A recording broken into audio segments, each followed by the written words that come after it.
Yes, good morning to all. This is Ramanjanelu, Senior Geography Faculty. Welcome to Abhyas IAS Academy.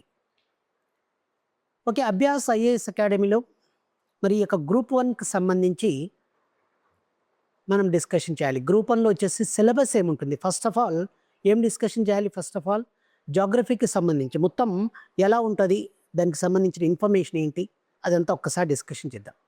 First of all ఏంటి అంటే Andhra Pradesh public service commission syllabus for group 1, syllabus for group 1 examination మీకు అందరికీ తెలిసే ఉంటుంది.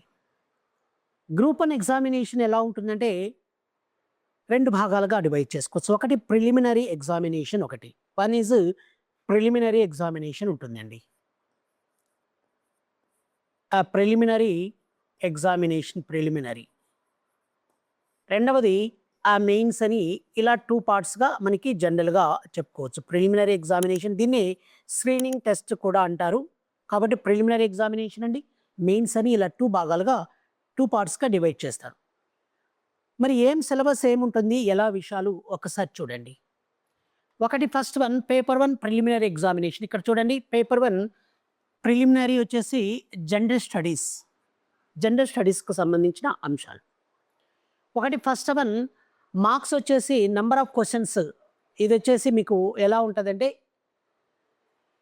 ఇక్కడ చూడండి, మీకు మనకు ఎంసీక్యూస్లో బేసికల్గా మనకు ఎలా ఉంటుందంటే ఎంసీక్యూస్ ఉంటాయి ప్రిలిమినరీ ఎగ్జామినేషన్. ఓకే, వాటికి సంబంధించిన ఇన్ఫర్మేషన్ చూడండి. మార్క్స్ వచ్చేసి 120, number of questions 120, time 120 minutes. ఇది వచ్చేసి పేపర్ 1లో ఇది హిస్టరీ పార్ట్కి సంబంధించిన అంశాలు. ఒకటి హిస్టరీ పార్ట్కి సంబంధించిన అంశాలు. రెండవది B constitution, polity, social studies and international relations అని ఇలా ఇచ్చాడు. తర్వాత India Andhra Pradesh economy and planning అని ఇలా ఇచ్చాడు. తర్వాత నెక్స్ట్ వచ్చేసి ఇంకా మనకి ఏంటి అంటే ఇక్కడ చూడండి, next one AP reorganisation act 2014 వాటికి సంబంధించిన అంశాలు. తర్వాత డి పార్ట్ వచ్చేసి జాగ్రఫీ అన్నాడు. మనం డిస్కషన్ చేయాల్సిన అంశం ఏంటంటే ఈ యొక్క జాగ్రఫీకి సంబంధించిన విషయాలు మనం డిస్కషన్ చేయాల్సి ఉంటుంది. ఓకేనా అండి, జాగ్రఫీకి సంబంధించిన అంశాలు. ఇది పేపర్ 1 స్క్రీనింగ్ టెస్ట్ అంటున్నాం కదా. ప్రిలిమినరీ ఎగ్జామినేషన్లో ప్రిలిమినరీ ఎగ్జామినేషన్లో మనకి జాగ్రఫీ వచ్చేసి ఏముంటుంది, సిలబస్ ఏంటి అనేది మనం ఒకసారి డిస్కషన్ చేద్దాం. ఈ ప్రిలిమినరీ ఎగ్జామినేషన్లో ఫస్ట్ వన్ జనరల్ జోగ్రఫీ అన్నాడు. జనరల్ జోగ్రఫీ అంటున్నాం. వన్ ఇస్ ఏంటంటే ఫస్ట్ వన్ జనరల్ జోగ్రఫీ. ఇక జనరల్ జోగ్రఫీకి సంబంధించిన అంశాలు చూడండి. ఒకటి వన్ ఈజ్ జనరల్ జోగ్రఫీ అన్న. జనరల్ జోగ్రఫీలో వచ్చేసి మీకు ఏమి ఇచ్చాడంటే సిలబస్ స్క్రీనింగ్ టెస్ట్లో earth in the solar system అన్నాడు. Earth in the solar system. One is earth in solar system అంటే మీకు అందరికీ తెలిసిన విషయం ఏంటి, you know very well. Solar system అనేది ఏంటి, ఎలా విషయాలు జనరల్ జాగ్రఫీకి సంబంధించి సోలార్ సిస్టమ్. ఇది వరల్డ్ జాగ్రఫీకి సంబంధించిన అంశం అండి. వరల్డ్ జాగ్రఫీకి సంబంధించిన అంశం. వరల్డ్ జాగ్రఫీలో మీకు ఎర్త్ గురించి, తర్వాత సోలార్ సిస్టమ్. సోలార్ సిస్టమ్ అంటే మరి జనరల్గా the sun is located in center point, the planets travel around the sun, you know very well. అంటే సూర్యుడు కేంద్రక స్థానంలో ఉంటే సూర్యుని చుట్టూ గ్రహాలు అనేవి తిరుగుతున్నాయి. మరి యొక్క సౌర కుటుంబంలో భూమి యొక్క స్థానం ఏంటి, భూమి యొక్క ప్లేస్ ఏంటి, దాని యొక్క లక్షణాలు ఎలా ఏంటి, ఎలా విషయాలన్నీ కూడా మనం డిస్కషన్ చేయాలి. కాబట్టి వన్ ఈజ్ జనరల్ జాగ్రఫీ అని ఇచ్చాడు. ఈ జనరల్ జాగ్రఫీలో earth in the solar system అని ఫస్ట్ పాయింట్ అనమాట. Earth in the solar system, సౌర కుటుంబంలో భూమి అనే అంశం ఒకటి. నెంబర్ 2 వచ్చేసి మోషన్ ఆఫ్ ద ఎర్త్ అంటున్నాడు. అంటే భూమికి ప్రధానంగా 2 చలనాలు ఉంటాయండి. భూమికి ప్రధానంగా ఎన్ని చలనాలు? There are 2 important movements. ఒకటి రొటేషన్ అండ్ రెవల్యూషన్ అంటారు. రొటేషన్ అండ్ రెవల్యూషన్ అని ఇలా 2 పార్ట్స్గా మనం చెప్పుకోవచ్చు. రొటేషన్ అండ్ రెవల్యూషన్, భూచలనాలు అంటున్నాడు. కాబట్టి మనకు సిలబస్ ఏముంది, earth in the solar system ఒకటి. నెంబర్ 2 వచ్చేసి మోషన్ ఆఫ్ ద ఎర్త్ అంటే మూమెంట్స్ ఆఫ్ ద ఎర్త్ అంటున్నాం, భూమి యొక్క చలనాలు. ఒకటి రొటేషన్ అండ్ రెవల్యూషన్ అంటున్నాం. రొటేషన్ అంటే ఏంటి అంటే రొటేషన్ అండ్ రెవల్యూషన్ అంటున్నాం. భూమి తన చుట్టూ తాను తిరగడం. అంటే the earth rotates its own axis, that is called as rotation. The earth rotates its own axis, then it travels around the sun, that is called as revolution. అంటే భూమి తన చుట్టూ తాను తిరిగిన తర్వాత సూర్యుడి చుట్టూ కూడా తిరుగుతుంది. మరి దాన్ని ఏమంటారంటే రెవల్యూషన్ అంటారు. కాబట్టి మనకి ఏంటంటే ఎర్త్ మూమెంట్స్, భూ చలనాలు అనేది కూడా మీకు సిలబస్లో ఇవ్వడం జరిగింది. Okay, next one concept of time అనమాట. Concept of time, seasons, internal structure of the earth. అంటే ఎర్త్ మూమెంట్స్ అంటున్నాం కదండి. ఈ యొక్క ఎర్త్ మూమెంట్స్ అన్నప్పుడు, భూచలనాలు అన్నప్పుడు రొటేషన్ వల్ల ఏమవుతుంది, రెవల్యూషన్ వల్ల ఏమవుతుంది అనేదాన్ని మనం డిస్కషన్ చేయాలి. అంటే భూమి తన చుట్టూ తాను తిరగడం వల్ల ఏం జరుగుతుంది? The earth rotates its own axis. జనరల్గా అలా జరిగినప్పుడు ఏమవుతుందంటే the day and nights occurs, అంటే పగలు రేయి అనేది ఏర్పడుతుంది. తర్వాత భూమి తన చుట్టూ తాను తిరిగిన తర్వాత సూర్యుని చుట్టూ కూడా రొటేట్ అవుతుంది, అంటే సూర్యుని చుట్టూ కూడా ట్రావెల్ చేస్తుంది. దాన్ని ఏమంటారంటే రెవల్యూషన్ అని, భూ పరిభ్రమణం అంటారు. మరి దీనివల్ల ఏమవుతుందంటే సీజన్స్ అనేటివి ఏర్పడతాయి. సీజన్స్ అంటే ఋతువులు ఏర్పడతాయి. ఏంటి వాటికి సంబంధించిన పరిపూర్ణమైన ఇన్ఫర్మేషన్, కాంప్రిహెన్సివ్ ఇన్ఫర్మేషన్ మీతోటి నేను డిస్కషన్ చేస్తాను. కాబట్టి ఒకటి మనకి earth in the solar system అనేది, తర్వాత ఎర్త్ మూమెంట్స్ అనేది, కాన్సెప్ట్ ఆఫ్ టైం అంటున్నాం, concept of time and season, తర్వాత internal structure of the earth, భూమి యొక్క అంతర్భాగం అంటున్నాం. Internal structure of the earth అనేది internal structure of the earth అంటున్నాం. Internal structure of the earth అంటే భూ అంతర్భాగ నిర్మాణం అనేది ఎలా జరిగింది, internal structure of the earth. చాలామందికి రకరకాలైన ఆలోచనలు వస్తూ ఉంటాయి. ఈ అంశం చెప్పేటప్పుడు మనం చాలా అంశాలు డిస్కషన్ చేయాలి. ఏంటంటే బిగ్ బాంగ్ థియరీకి సంబంధించిన ఇన్ఫర్మేషన్ కూడా చెప్పాలి. బిగ్ బాంగ్ థియరీ అంటారు. బిగ్ బాంగ్ అంటే ఏంటి అంటే మహావిస్ఫోటనం.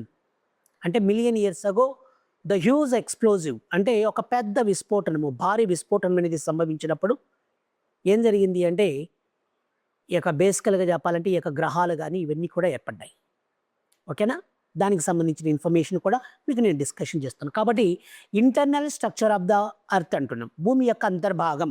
అంతర్భాగం చెప్పేటప్పుడు మీకు బేసికల్గా ఏంటి అంటే ఈ యొక్క అంతర్భాగం అన్నప్పుడు భూమి యొక్క అంతర్భాగం ఎలా ఉందో ఇలా మనం కొన్ని ఇమేజెస్ కూడా వేసుకొని డిస్కషన్ చేయాల్సి ఉంటుంది. కొన్ని ఇమేజెస్ కూడా వేసుకొని మనం డిస్కషన్ చేయాల్సి ఉంటుంది. బేసికల్గా చూడండి, ఇలా బేసికల్గా మనం ఇలా చెప్తాం. ఒకటి క్రస్ట్ అని, మ్యాంటల్ అని, కోర్ అని, అవుటర్ కోర్ అని, ఇన్నర్ కోర్ అని, ఇలా వాటికి సంబంధించిన ఇన్ఫర్మేషన్ అంతా డిస్కషన్ చేస్తాం. అంటే పాయింట్ టు పాయింట్ మనం డిస్కషన్ చేయాల్సి ఉంటుందండి. Point to point. ఇది ఇప్పుడు ఫర్ ఎగ్జాంపుల్ దీన్ని ఏమంటారంటే క్రస్ట్ అంటారు. క్రస్ట్ అంటే దీన్ని తెలుగులో ఏమంటారంటే భూపటలం అంటారు. రెండవది వచ్చేసి దీన్ని ఏమంటారంటే మ్యాంటల్ అంటారు. మ్యాంటల్, దీన్ని భూప్రావరం అని కూడా పిలుస్తారు. థర్డ్ వన్ వచ్చేసి కోర్ అంటారు. Core again can be divided into 2 types అండి. అవుటర్ కోర్ అని, అవుటర్ కోర్ అంటే బాహ్య పొర అని, తర్వాత ఇన్నర్ కోర్ అని, అంతర బాహ్య పొర అని, ఇలా 2 రకాలుగా వర్గీకరించడం జరుగుతుంది. ఇలా డిస్కషన్ చేసేటప్పుడు మనం ఏం చెప్తామంటే దానికి సంబంధించిన కాంప్రిహెన్సివ్ ఇన్ఫర్మేషన్, పరిపూర్ణమైన ఇన్ఫర్మేషన్ మీతోటి నేను డిస్కషన్ చేయడం జరుగుతుంది. ఓకేనా అండి, వెరీ వెరీ వెరీ ఇంపార్టెంట్. మరి జనరల్ జియోగ్రఫీ అంటే ఇవన్నీ కూడా డిస్కషన్ చేయాల్సి ఉంటుంది. తర్వాత భూ ఉపరితలం నుంచి అంటే అర్త్ సర్ఫేస్ నుంచి భూ లోనికి పోయే కొలది ఎంత టెంపరేచర్ పెరుగుతుంది, భూమి యొక్క కేంద్రక స్థానంలో ఎంత టెంపరేచర్ రికార్డ్ అవుతుంది, మరి క్రస్ట్లో ఏ రకమైన మినరల్స్ అవైలబుల్ అవుతాయి, ఏ రకమైన ఎలిమెంట్స్ అవైలబుల్ అవుతాయి, మ్యాంటల్లో ఏం దొరుకుతాయి, తర్వాత కోర్లో అవుటర్ కోర్లో ఏముంటుంది, ఇన్నర్ కోర్లో ఏముంటుంది, ఇలాంటి అంశాలన్నీ కూడా పరిపూర్ణమైన ఇన్ఫర్మేషన్. అదేవిధంగా క్రస్ట్ అనేది ఎంత డెప్త్ ఉంటుంది, మ్యాంటల్ అనేది ఎంత డెప్త్ ఉంటుంది, తర్వాత అవుటర్ కోర్ ఎంత, ఇన్నర్ కోర్ ఎంత, వాటికి సంబంధించిన పరిపూర్ణమైన ఇన్ఫర్మేషన్ అంటే కాంప్రిహెన్సివ్ ఇన్ఫర్మేషన్ మనం డిస్కషన్ చేయాల్సి ఉంటుంది. దాన్ని మనం ఏమంటున్నామంటే internal structure of the earth అని కూడా పిలుస్తాం. భూమి యొక్క అంతర్భాగ నిర్మాణం అని తెలుగులో పిలవడం జరుగుతుంది. ఓకేనా, వాటికి సంబంధించి మీకు ఏమని చెప్తామంటే ఇప్పుడు అర్త్ వాల్యూమ్లో ఇలాంటి చిన్న చిన్న టేబుల్స్ లాగా కూడా మనం డిస్కషన్ చేయాల్సి ఉంటుంది. ఎర్త్ వాల్యూమ్ అంటున్నాం. ఈ యొక్క ఎర్త్ వాల్యూమ్లో క్రస్ట్ పర్సంటేజ్ ఎంత ఉంటుంది, క్రస్ట్ పర్సంటేజ్ ఎంత, మ్యాంటల్ పర్సంటేజ్ ఎంత, మ్యాంటల్ అంటే భూప్రావరం అంటున్నాం.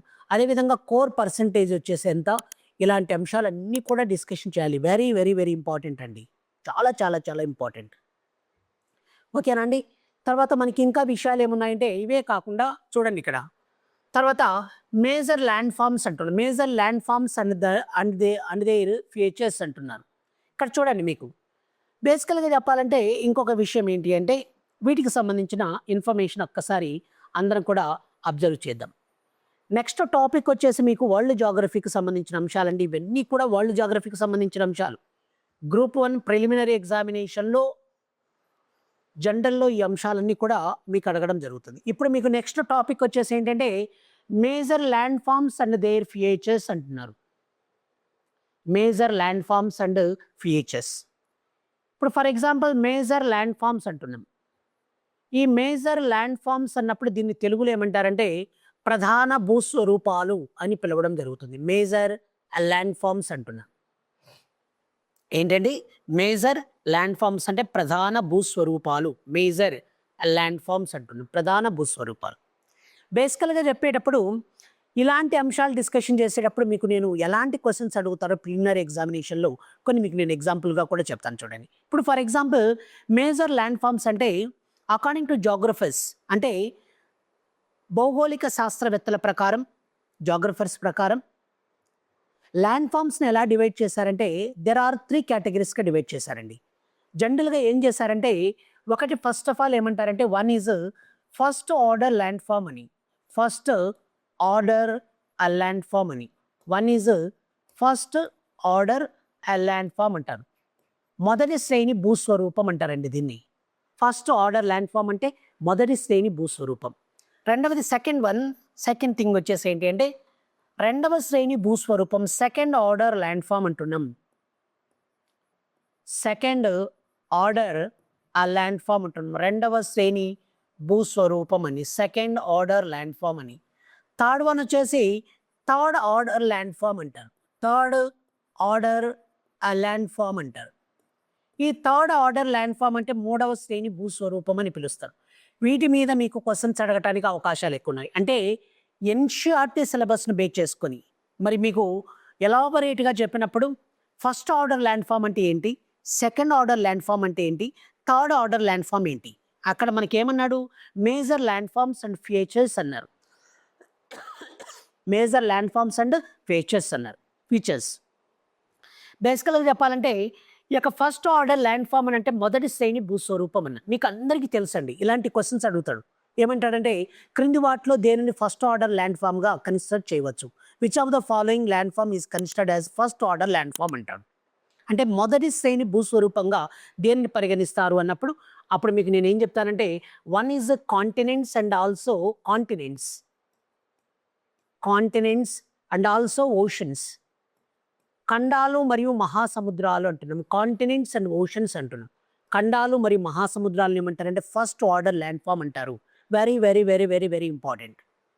కాబట్టి మీకు ఏమంటాడంటే oceans and continents are belongs to ocean and continents are comes under first order land ఫామా, సెకండ్ ఆర్డర్ ల్యాండ్ ఫామా, third order land form, none of the above. ఇలా మన క్వశ్చన్స్ అడగడానికి అవకాశాలు ఉన్నాయి. కాబట్టి ఫస్ట్ ఆర్డర్ ల్యాండ్ ఫామ్ అంటే మొదటి శ్రేణి భూస్వరూపం అంటున్నాం. ఈ యొక్క మొదటి శ్రేణి భూస్వరూపంలో మీకు ఏమడుగుతాడంటే కాంటినెంట్స్ అండ్ ఓషన్స్ అనేవి ఫస్ట్ ఆర్డర్ ల్యాండ్ ఫామ్గా కన్సిడర్ చేయడం జరుగుతుంది. And second order land form అంటున్నాం. ఈ యొక్క సెకండ్ ఆర్డర్ ల్యాండ్ ఫామ్కి సంబంధించిన ఇన్ఫర్మేషన్ చెప్పాలంటే ఇక్కడ మీకు ఏమొస్తాయంటే మౌంటైన్స్, ప్లాట్యూస్ అండ్ ప్లెయిన్స్ అంటే పర్వతాలు, పీఠభూములు, మైదానాలు. వీటికి సంబంధించిన అంశాలన్నీ కూడా డిస్కషన్ చేయాలి. మౌంటైన్స్,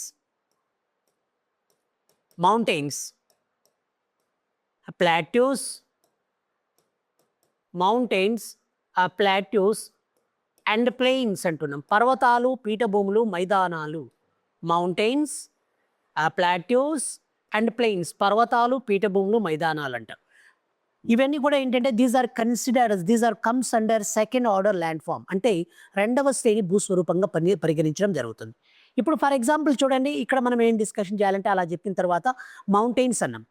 మళ్ళీ మౌంటైన్ అంటే ఏంటి డౌట్.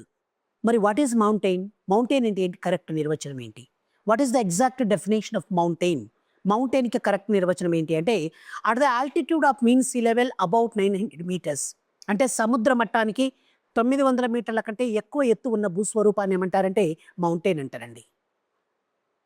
అది నిర్వచనం.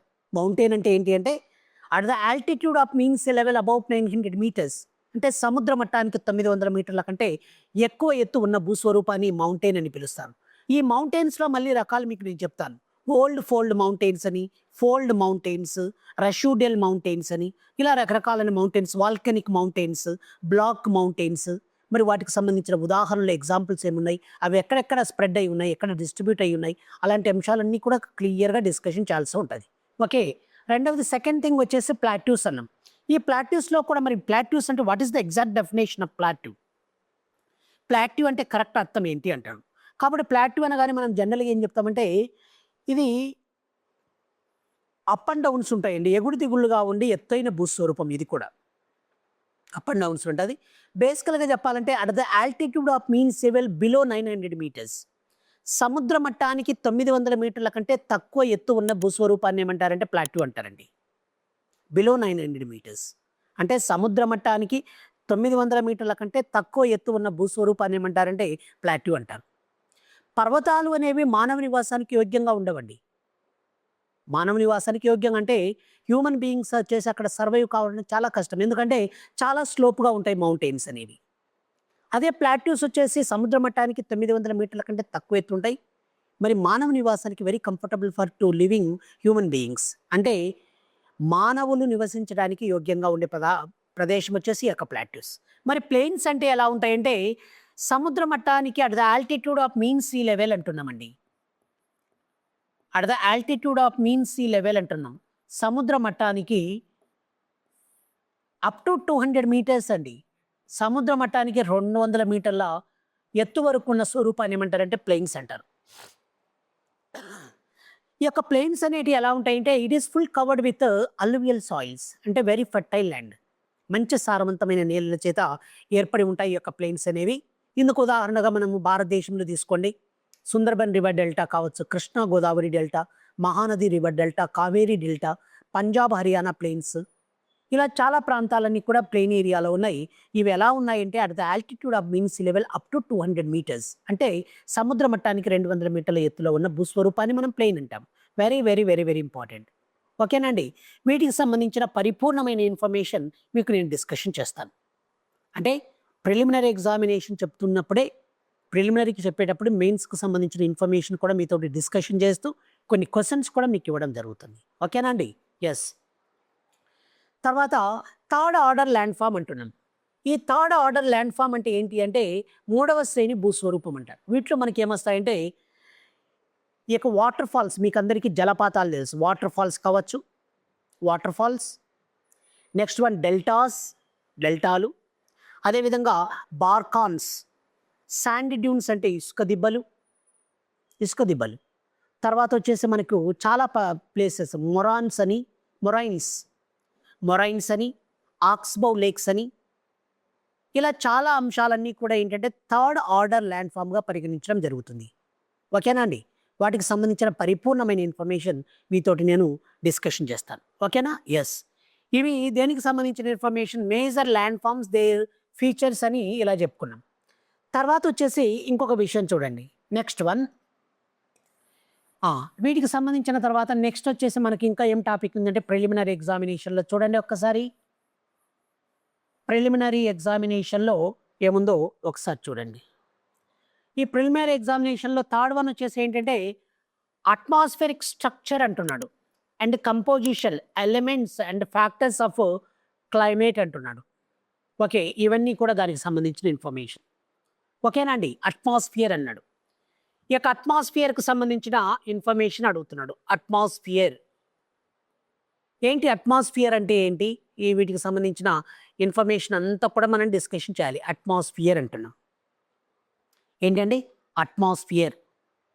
ఈ యొక్క అట్మాస్ఫియర్కి సంబంధించిన ఇన్ఫర్మేషన్ బేసికల్గా చెప్పాలంటే ఏంటి, అట్మాస్ఫియర్ అంటే ఏంటి, ఎక్కడి నుంచి డిరైవ్ చేసుకోబడింది, అసలు మరి నాసా అట్మాస్ఫియర్కి ఏమని నిర్వచనం ఇచ్చిందో ఇవన్నీ కూడా మనం డిస్కషన్ చేయాలి.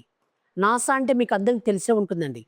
అట్మాస్ఫియర్ అనేది ఏంటి అంటే, అట్మాస్ఫియర్ అంటే అట్మాస్ అనేది ఇదొక గ్రీక్ టర్మ్ అండి. ఇది గ్రీకు భాషా పదం. ఏ భాషా పదం అండి ఇది?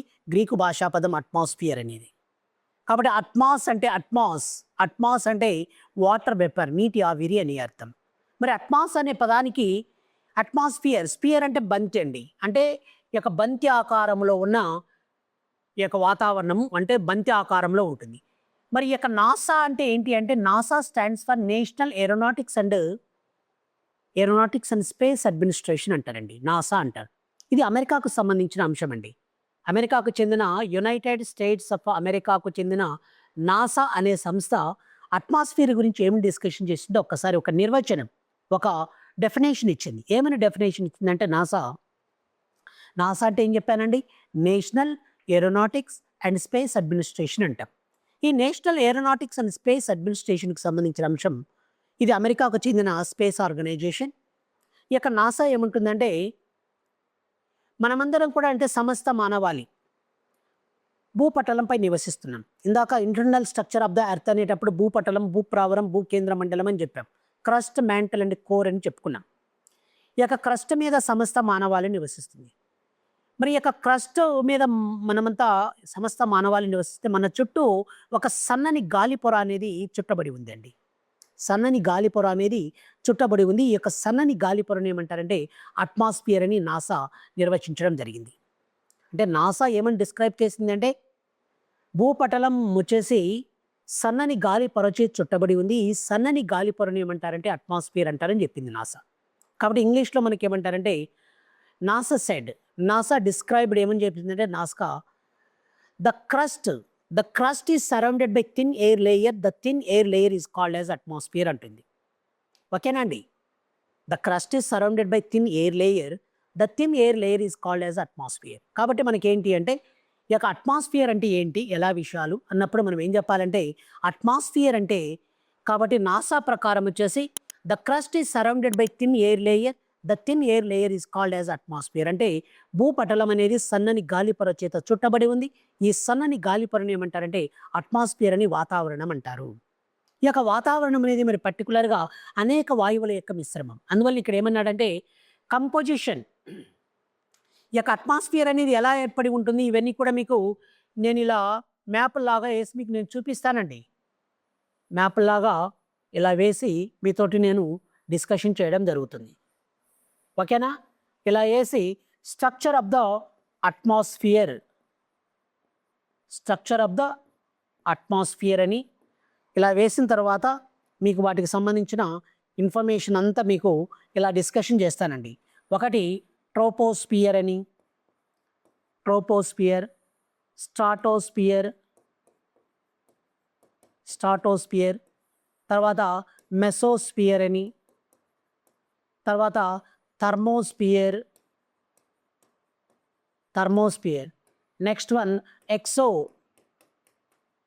ఎక్సోస్ఫియర్ అని ఇలా విషయాలన్నీ కూడా మీకు నేను డిస్కషన్ చేస్తాను. అంటే ఒక్కొక్క లేయర్కి సంబంధించిన ఇన్ఫర్మేషన్ మీకు నేను చెప్తాను. ఇప్పుడు ట్రోపోస్ఫియర్ ఉంది. ట్రోపో అంటే ఏంటి, దానికి సంబంధించిన పరిపూర్ణమైన ఇన్ఫర్మేషన్ చెప్తాను. తర్వాత రెండవది స్ట్రాటోస్ఫియర్ అంటున్నాం. స్ట్రాటోస్ఫియర్ అంటే ఎంతవరకు ఇది వచ్చేసి టెక్స్టెన్స్ ఎక్కడ విస్తరించి ఉంది, ఎన్ని కిలోమీటర్ల మధ్య విస్తరించి ఉంది. తర్వాత మెసోస్ఫియర్కు సంబంధించిన ఇన్ఫర్మేషన్, తర్వాత థర్మోస్ఫియర్ అండ్ ఎక్సోస్ఫియర్, ట్రోపోస్ఫియర్లో ఏం జరుగుతుంది, స్ట్రాటోస్ఫియర్లో ఏం జరుగుతుంది, తర్వాత మెసోస్ఫియర్లో ఏం జరుగుతుంది, థర్మోస్ఫియర్లో ఏం జరుగుతుంది, ఎక్సోస్ఫియర్లో ఏం జరుగుతుంది, వీటికి సంబంధించిన పరిపూర్ణమైన ఇన్ఫర్మేషన్ మీకు ఇవ్వడం జరుగుతుంది. ఓకేనా అండి? ఎస్. ఇప్పుడు ఫర్ ఎగ్జాంపుల్ ఈ యొక్క ట్రోపోస్ఫియర్ అన్నప్పుడు ట్రోపో అనేది ఏంటి అంటే ట్రోపో అనేది ఇది ఒక గ్రీక్ టర్మ్ అని చెప్తాం మీకు. ట్రోపో అనేది ఏ భాషా పదం అండి? ట్రోపో అనేది ఒక గ్రీకు భాషా పదం అని చెప్తాం.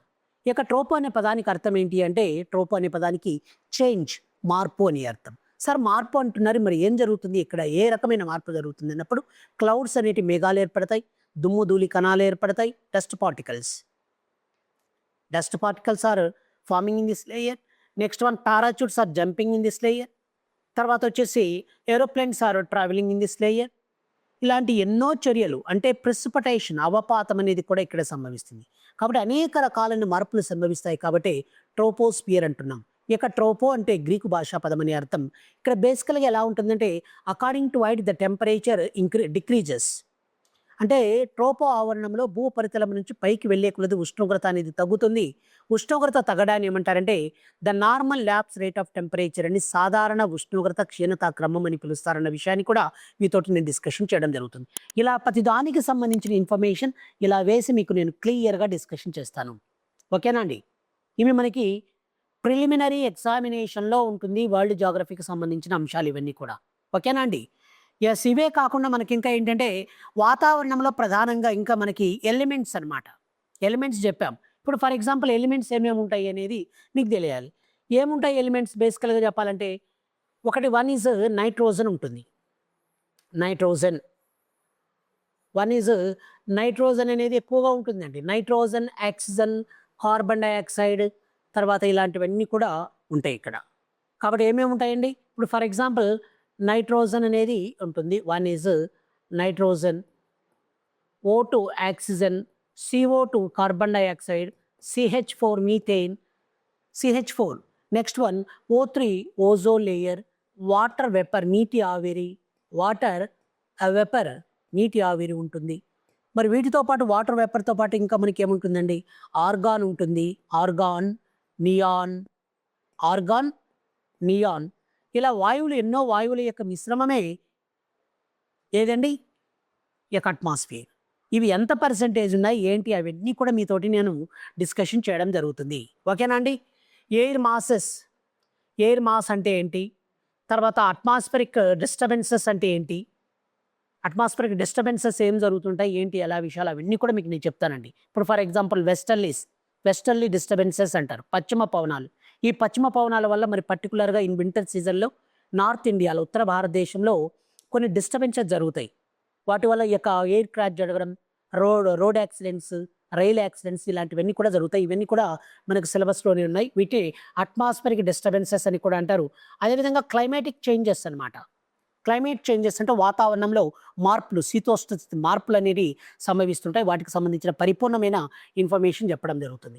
అదేవిధంగా మీకు ఒకటి ఇది తర్వాత వచ్చేసి ఓషన్స్, మహాసముద్రాలు. ఈ యొక్క ఓషన్స్‌కు సంబంధించి ముఖ్యంగా ఏంటంటే physical, chemical and biological characteristics, hydrological disasters and also marine and continental resources. ఈ ఓషన్స్‌కు సంబంధించిన ఇన్ఫర్మేషన్ చెప్పేటప్పుడు ఓషన్ అంటే ఏంటి? సీస్ అంటే ఏంటి? What is the difference between ocean and sea? ఓషన్స్‌లో ఏ రకమైన ఎలిమెంట్స్ అనేటివి దొరుకుతాయి? ఇప్పుడు ఫర్ ఎగ్జాంపుల్ మీకు జనరల్‌గా ఏంటంటే ఈ యొక్క సోడియం క్లోరైడ్ అనేది ఎక్కువగా అవైలబుల్ ఉంటుంది. మెగ్నీషియం దొరుకుతుంది. తర్వాత ముత్యాలు, పగడాలు దొరుకుతాయి. తర్వాత ఇంటర్నల్ స్ట్రక్చర్ అంటే భూమి యొక్క జనరల్‌గా ఏంటంటే సముద్రం యొక్క భూతలమైన ఎలా ఉంటుంది? ఇలాంటి అంశాలన్నీ కూడా డిస్కషన్ చేయాలి. తర్వాత ఓషన్ కరెంట్స్, తర్వాత హైడ్రోలాజికల్ డిజాస్టర్స్ అంటే హైడ్రోలాజికల్ డిజాస్టర్స్ అనేటివి ఏ విధంగా జరుగుతాయి? వాటి కారణాలు ఏంటి? What are the main causes? ఇవన్నీ కూడా హైడ్రోలాజికల్ డిజాస్టర్స్. తర్వాత మెరైన్ అండ్ కాంటినెంటల్ రిసోర్సెస్. ఇప్పుడు మెరైన్‌కి సంబంధించి ఈ యొక్క మెరైన్‌కి సంబంధించి యొక్క పెరల్స్ తర్వాత వచ్చేసి ఎన్నో రకాల అటోల్ ఐలాండ్స్ అంటుంటాం మనం. ఇప్పుడు మీకు లక్షద్వీప్ ఐలాండ్స్ ఉన్నాయి. అటోల్ ఐలాండ్స్ అవి.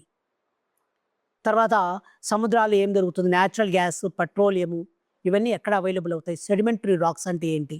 ఇలాంటి అంశాలన్నీ కూడా పరిపూర్ణమైన ఇన్ఫర్మేషన్ డిస్కషన్ చేయాల్సి ఉంటుందండి. ఇవన్నీ కూడా ఓషన్స్‌కు సంబంధించి అంశాలు. తర్వాత physical world, India and continental and concerned state అన్నమాట. ఇక ఫిజికల్ జియోగ్రఫీకి సంబంధించిన అంశాలు. వాటిలో ప్రపంచం వరల్డ్ జియోగ్రఫీకి సంబంధించిన ఇన్ఫర్మేషన్ అంతా కూడా డిస్కషన్ చేస్తాం. సెకండ్ థింగ్ వచ్చేసి ఇండియా అండ్ కన్సర్న్డ్ స్టేట్ అంటే రాష్ట్రాలు. అదేవిధంగా రాష్ట్రంలో మరి భారతదేశానికి సంబంధించిన ఇన్ఫర్మేషన్ చెప్తూ భారతదేశంలో ఇప్పుడు ఫర్ ఎగ్జాంపుల్ నేనేమంటానంటే హిమాలయన్ మౌంటైన్స్ ఉన్నాయి. హిమాలయన్ మౌంటైన్స్ అన్నప్పుడు మనం ఏం చెప్తామండి? అది భారతదేశానికి సంబంధించి అంశం. మరి ఏ రాష్ట్రాల్లో విస్తరించినట్టే కన్సర్న్ స్టేట్లో ఎక్కడెక్కడ ఉన్నాయి? ఇప్పుడు ఫర్ ఎగ్జాంపుల్ ఈ యొక్క హిమాలయన్ మౌంటైన్స్ ఎక్కడ ఉన్నాయి? హిమాలయన్ మౌంటైన్స్ అనేటి ఈ యొక్క Jammu and Kashmir, Ladakh union territory, Jammu and Kashmir union territory, Himachal Pradesh, Uttarakhand, Sikkim, Arunachal Pradesh, north east part of ఇండియాలో విస్తరించి ఉన్నాయి. మరి వాటికి అకార్డింగ్ టు హైట్, ఎత్తు ప్రకారం వచ్చేసి అకార్డింగ్ టు ఆల్టిట్యూడ్ వచ్చేసి Himalayan mountains are classified into various categories. మరి వాటిని ఏమంటారు? హిమాద్రి అని, హిమాచల్ అని, శివాలిక్ అని, ట్రాన్స్ హిమాలయన్ జోన్ అని ఇవన్నీ కూడా అక్కడ డిస్కషన్ చేయాల్సి ఉంటుంది. అదేవిధంగా ఈ యొక్క హిమాలయన్ మౌంటైన్స్కి సంబంధించిన విషయాలే కాకుండా అక్కడ ఉన్న కొన్ని కాంట్రవర్షియల్ అంశాలు, కాంట్రవర్షియల్ ఆర్ కన్ఫ్లిక్టెడ్ టెరిటరీస్, కన్ఫ్లిక్టెడ్ టెరిటరీస్కు సంబంధించిన అంశాలు కూడా మీతోటి నేను డిస్కషన్ చేస్తానంటే, అంటే ఈ మధ్య కాలంలో ఎన్నో కన్ఫ్లిక్టెడ్ టెరిటరీస్ ఉన్నాయి. ఇప్పుడు ఫర్ ఎగ్జాంపుల్ డోక్లాం ప్లాట్యూ కావచ్చు, డోక్లాం, తర్వాత సియాచిన్ గ్లేసియర్ కావచ్చు, సర్క్రిక్ కావచ్చు, ఇలాంటివన్నీ ఇటీవల కాలంలో మనము ఒక 2-3 మంత్స్ క్రితం మనం ఒక మాట విన్నాం, సిలిగురి కారిడార్ అని. సిలిగురి అంటే సిలిగురి అనేది ఎక్కడుంది, ఎందుకు ఇది కన్ఫ్లిక్ట్ అయింది ఇండియా అండ్ బంగ్లాదేశ్ల మధ్య, ఇలాంటి అంశాలన్నీ కూడా మనం డిస్కషన్ చేయాల్సి ఉంటుంది. అంటే కరెంట్ జాగ్రఫీ కూడా మీకు డిస్కషన్ చేయాలి, చేయాల్సి ఉంటుంది. అదేవిధంగా మీకు ఇంకా వెస్టర్న్ ఘాట్స్ ఉన్నాయి, పడమటి కనుమలు. వెస్టర్న్ ఘాట్స్ అనేవి ఇండియాలో ఉన్నాయి. మరి ఇండియాలో ఏ ఏ రాష్ట్రాల్లో ఉన్నాయి అని క్వశ్చన్ అడిగినప్పుడు, ఇండియాలో ఎక్కడ ఉన్నాయంటే గుజరాత్ రాష్ట్రం నుంచి గుజరాత్, మహారాష్ట్ర, గోవా, కర్ణాటక, కేరళ, తమిళనాడు వంటి రాష్ట్రాలు ఉన్నాయి. మరి ఇక్కడ హైయెస్ట్ మౌంటైన్ పీక్స్ ఏమున్నాయి, ఏ రకమైన అడవుల చేత విస్తరించి ఉన్నాయి, ఇవన్నీ కూడా పరిపూర్ణమైన ఇన్ఫర్మేషన్. అంటే ఇండియాకు సంబంధించి, అదేవిధంగా కన్సర్న్ స్టేట్స్కి సంబంధించిన ఇన్ఫర్మేషన్ కూడా డిస్కషన్ చేయాల్సి ఉంటుంది. ఇక్కడ చూడండి, మేజర్ ఫిజికల్ డివిజన్స్ అంటున్నాం. ఇప్పుడు చెప్పినట్టే అండి, ఆరావళి మౌంటైన్స్ ఎక్కడున్నాయి, తర్వాత వింధ్యా మౌంటైన్స్ ఎక్కడున్నాయి, నెక్స్ట్ వన్ వచ్చేసి చోటా నాగపూర్ ప్లాట్యూ అంటే ఏంటి, ఏ రకమైన మినరల్స్ పుష్కలంగా లభిస్తాయి, ఇలాంటి అంశాలన్నీ కూడా మనము డిస్కషన్ చేయాలండి. చాలా చాలా చాలా చాలా ఇంపార్టెంట్. మన లాస్ట్ తెలంగాణలో గ్రూప్ 1 ఎగ్జామినేషన్ జరిగితే ఈ యొక్క మ్యాచ్ ద ఫాలోయింగ్ స్టేట్మెంట్స్ రూపంలో జాగ్రఫీ ఎలా ఇచ్చాడంటే ఈవెన్ సివిల్ సర్వీస్ వాళ్ళు కూడా ఎంతో స్ట్రగుల్ చేసే విధంగా ఉన్నాయి. క్వశ్చన్ పేపర్ జాగ్రఫీలో చాలా టఫ్గా అడిగాడు. కాబట్టి మ్యాచ్ ద ఫాలోయింగ్స్ కావచ్చు, స్టేట్మెంట్స్ రూపంలో కావచ్చు, పరిపూర్ణమైన ఇన్ఫర్మేషన్ మనం 1 by 1 అన్నీ కూడా డిస్కషన్ చేయాల్సిన అవసరం ఉంటుంది. కాబట్టి నీట్గా డివిజన్లకు సంబంధించి, అంటే డివిజన్స్కి సంబంధించిన అంశాలన్నీ కూడా డిస్కషన్ చేస్తాను. అదేవిధంగా earthquakes and land slides. Earthquakes అన్న ఇప్పుడు రీసెంట్గా ఎర్త్క్వేక్స్ అనేవి ఫ్రీక్వెంట్గా అక్కర్ అవుతున్నాయి. ఇప్పుడు ఫర్ ఎగ్జాంపుల్ భారతదేశంలో బిఐఎస్ అంటారు, బిఐఎస్ అంటే బ్యూరో ఆఫ్ ఇండియన్ స్టాండర్డ్ అంటారండి. ఈ యొక్క బ్యూరో ఆఫ్ ఇండియన్ స్టాండర్డ్ ప్రకారం భారతదేశంలో 5 సెస్మిక్ జోన్స్ ఉన్నాయి, 5 భూకంప మండలాలు ఉన్నాయి. ఈ మరి జోన్ 1లో ఏమొస్తాయి, జోన్ 2, జోన్ 3, జోన్ 4, జోన్ 5 అని ఇలా 5 ఉన్నాయి జోన్స్. ఏ జోన్ కిందకి ఏ ఏ పరిధి, ఏ ఏ టెరిటరీస్ వచ్చేసి జోన్ 1లో ఉన్నాయి, జోన్ 2లో వచ్చేసి ఏ ఏ యూనియన్ టెరిటరీస్ ఉన్నాయి, జోన్ 3లో ఏమున్నాయి, జోన్ 4లో ఉన్నాయి, జోన్ 5లో ఏమున్నాయి. జోన్ 5 అనేది ఏంటంటే ఇంటెన్సిటీ, అంటే ఎర్త్క్వేక్ ఇంటెన్సిటీ ఆర్ మ్యాగ్నిట్యూడ్ అనేది చాలా ఎక్కువగా ఉంటుంది. 9 and above ఉంటుందండి, 9 కంటే ఎక్కువగా ఉంటుంది. మరి 9 and above ఉంటే ఏంటంటే కెటాస్ట్రోఫిక్గా మనం చెప్పుకుంటాం అనమాట, అంటే మహా విపత్తుగా పరిగణించడం జరుగుతుంది. కాబట్టి అసలు ఎర్త్క్వేక్స్ అనేవి ఎందుకు వస్తాయి, మరి ఎర్త్క్వేక్స్ భారతదేశంలో ఎక్కువగా ఎక్కడ వస్తున్నాయి, ఎర్త్క్వేక్స్ వచ్చినప్పుడు పాటించవలసిన కొన్ని పద్ధతులు ఏమున్నాయి, ఇలాంటి అంశాలన్నీ కూడా మీతోటి నేను డిస్కషన్ చేస్తాను. అదేవిధంగా రీసెంట్గా ఈ యొక్క టర్కీలోను సిరియాలోనూ కూడా వచ్చింది. టర్కీ మరియు సిరియా, టర్కీ అండ్ సిరియాలో భూకంపం వచ్చింది. ఈ యొక్క టర్కీ అండ్ సిరియాలో సంభవించినప్పుడు మిటిగేషన్ యాక్టివిటీస్లో భాగంగా, మిటిగేషన్ అండి అంటే ఉపశమన చర్యలు, మిటిగేషన్. మనం మానవతా దృక్పథంతో భారతదేశం ఏం చేస్తుందంటే ఈ యొక్క టర్కీ అండ్ సిరియాలో భూకంప అంటే ఎర్త్క్వేక్ విక్టిమ్స్ ఉంటారు కదండి, అటువంటి వాళ్ళకి సాయం చేయడానికి ఏం చేశామంటే మనం ఆపరేషన్ దోస్త్ అనే ఒక కార్యక్రమాన్ని కూడా స్టార్ట్ చేయడం జరిగింది. ఆపరేషన్ దోస్త్ అండి, ఇలాంటి వాటిని కూడా మీతోటి నేను డిస్కషన్ చేస్తాను. ఆపరేషన్ దోస్త్, ఇలాంటి అంశాలు కూడా మనం గుర్తుపెట్టుకోవాలండి. Very very very very important information ఇవి చాలా చాలా చాలా ఇంపార్టెంట్. ఆపరేషన్ దోస్త్ అని. అదేవిధంగా మనకు పొరుగున ఉన్న, అంటే నార్త్ ఈస్టర్న్ స్టేట్స్ పొరుగున ఉన్న దేశం వచ్చేసి మయన్మార్, మీకు అందరికీ తెలుసు. ఈ యొక్క మయన్మార్లో కూడా ఎర్త్క్వేక్ అనేది వచ్చింది. మరి ఇక్కడ ఏం చేశారంటే ఆపరేషన్ బ్రహ్మ అనే కార్యక్రమాన్ని స్టార్ట్ చేయడం జరిగింది. ఆపరేషన్ బ్రహ్మ అనే కార్యక్రమాన్ని స్టార్ట్ చేసింది భారత ప్రభుత్వం. కాబట్టి ఇలాంటి అంశాలన్నీ కూడా పరిపూర్ణమైన ఇన్ఫర్మేషన్, అంటే అబ్జల్యూట్ ఇన్ఫర్మేషన్ మీకు ఇవ్వడం జరుగుతుంది. ఓకేనా అండి?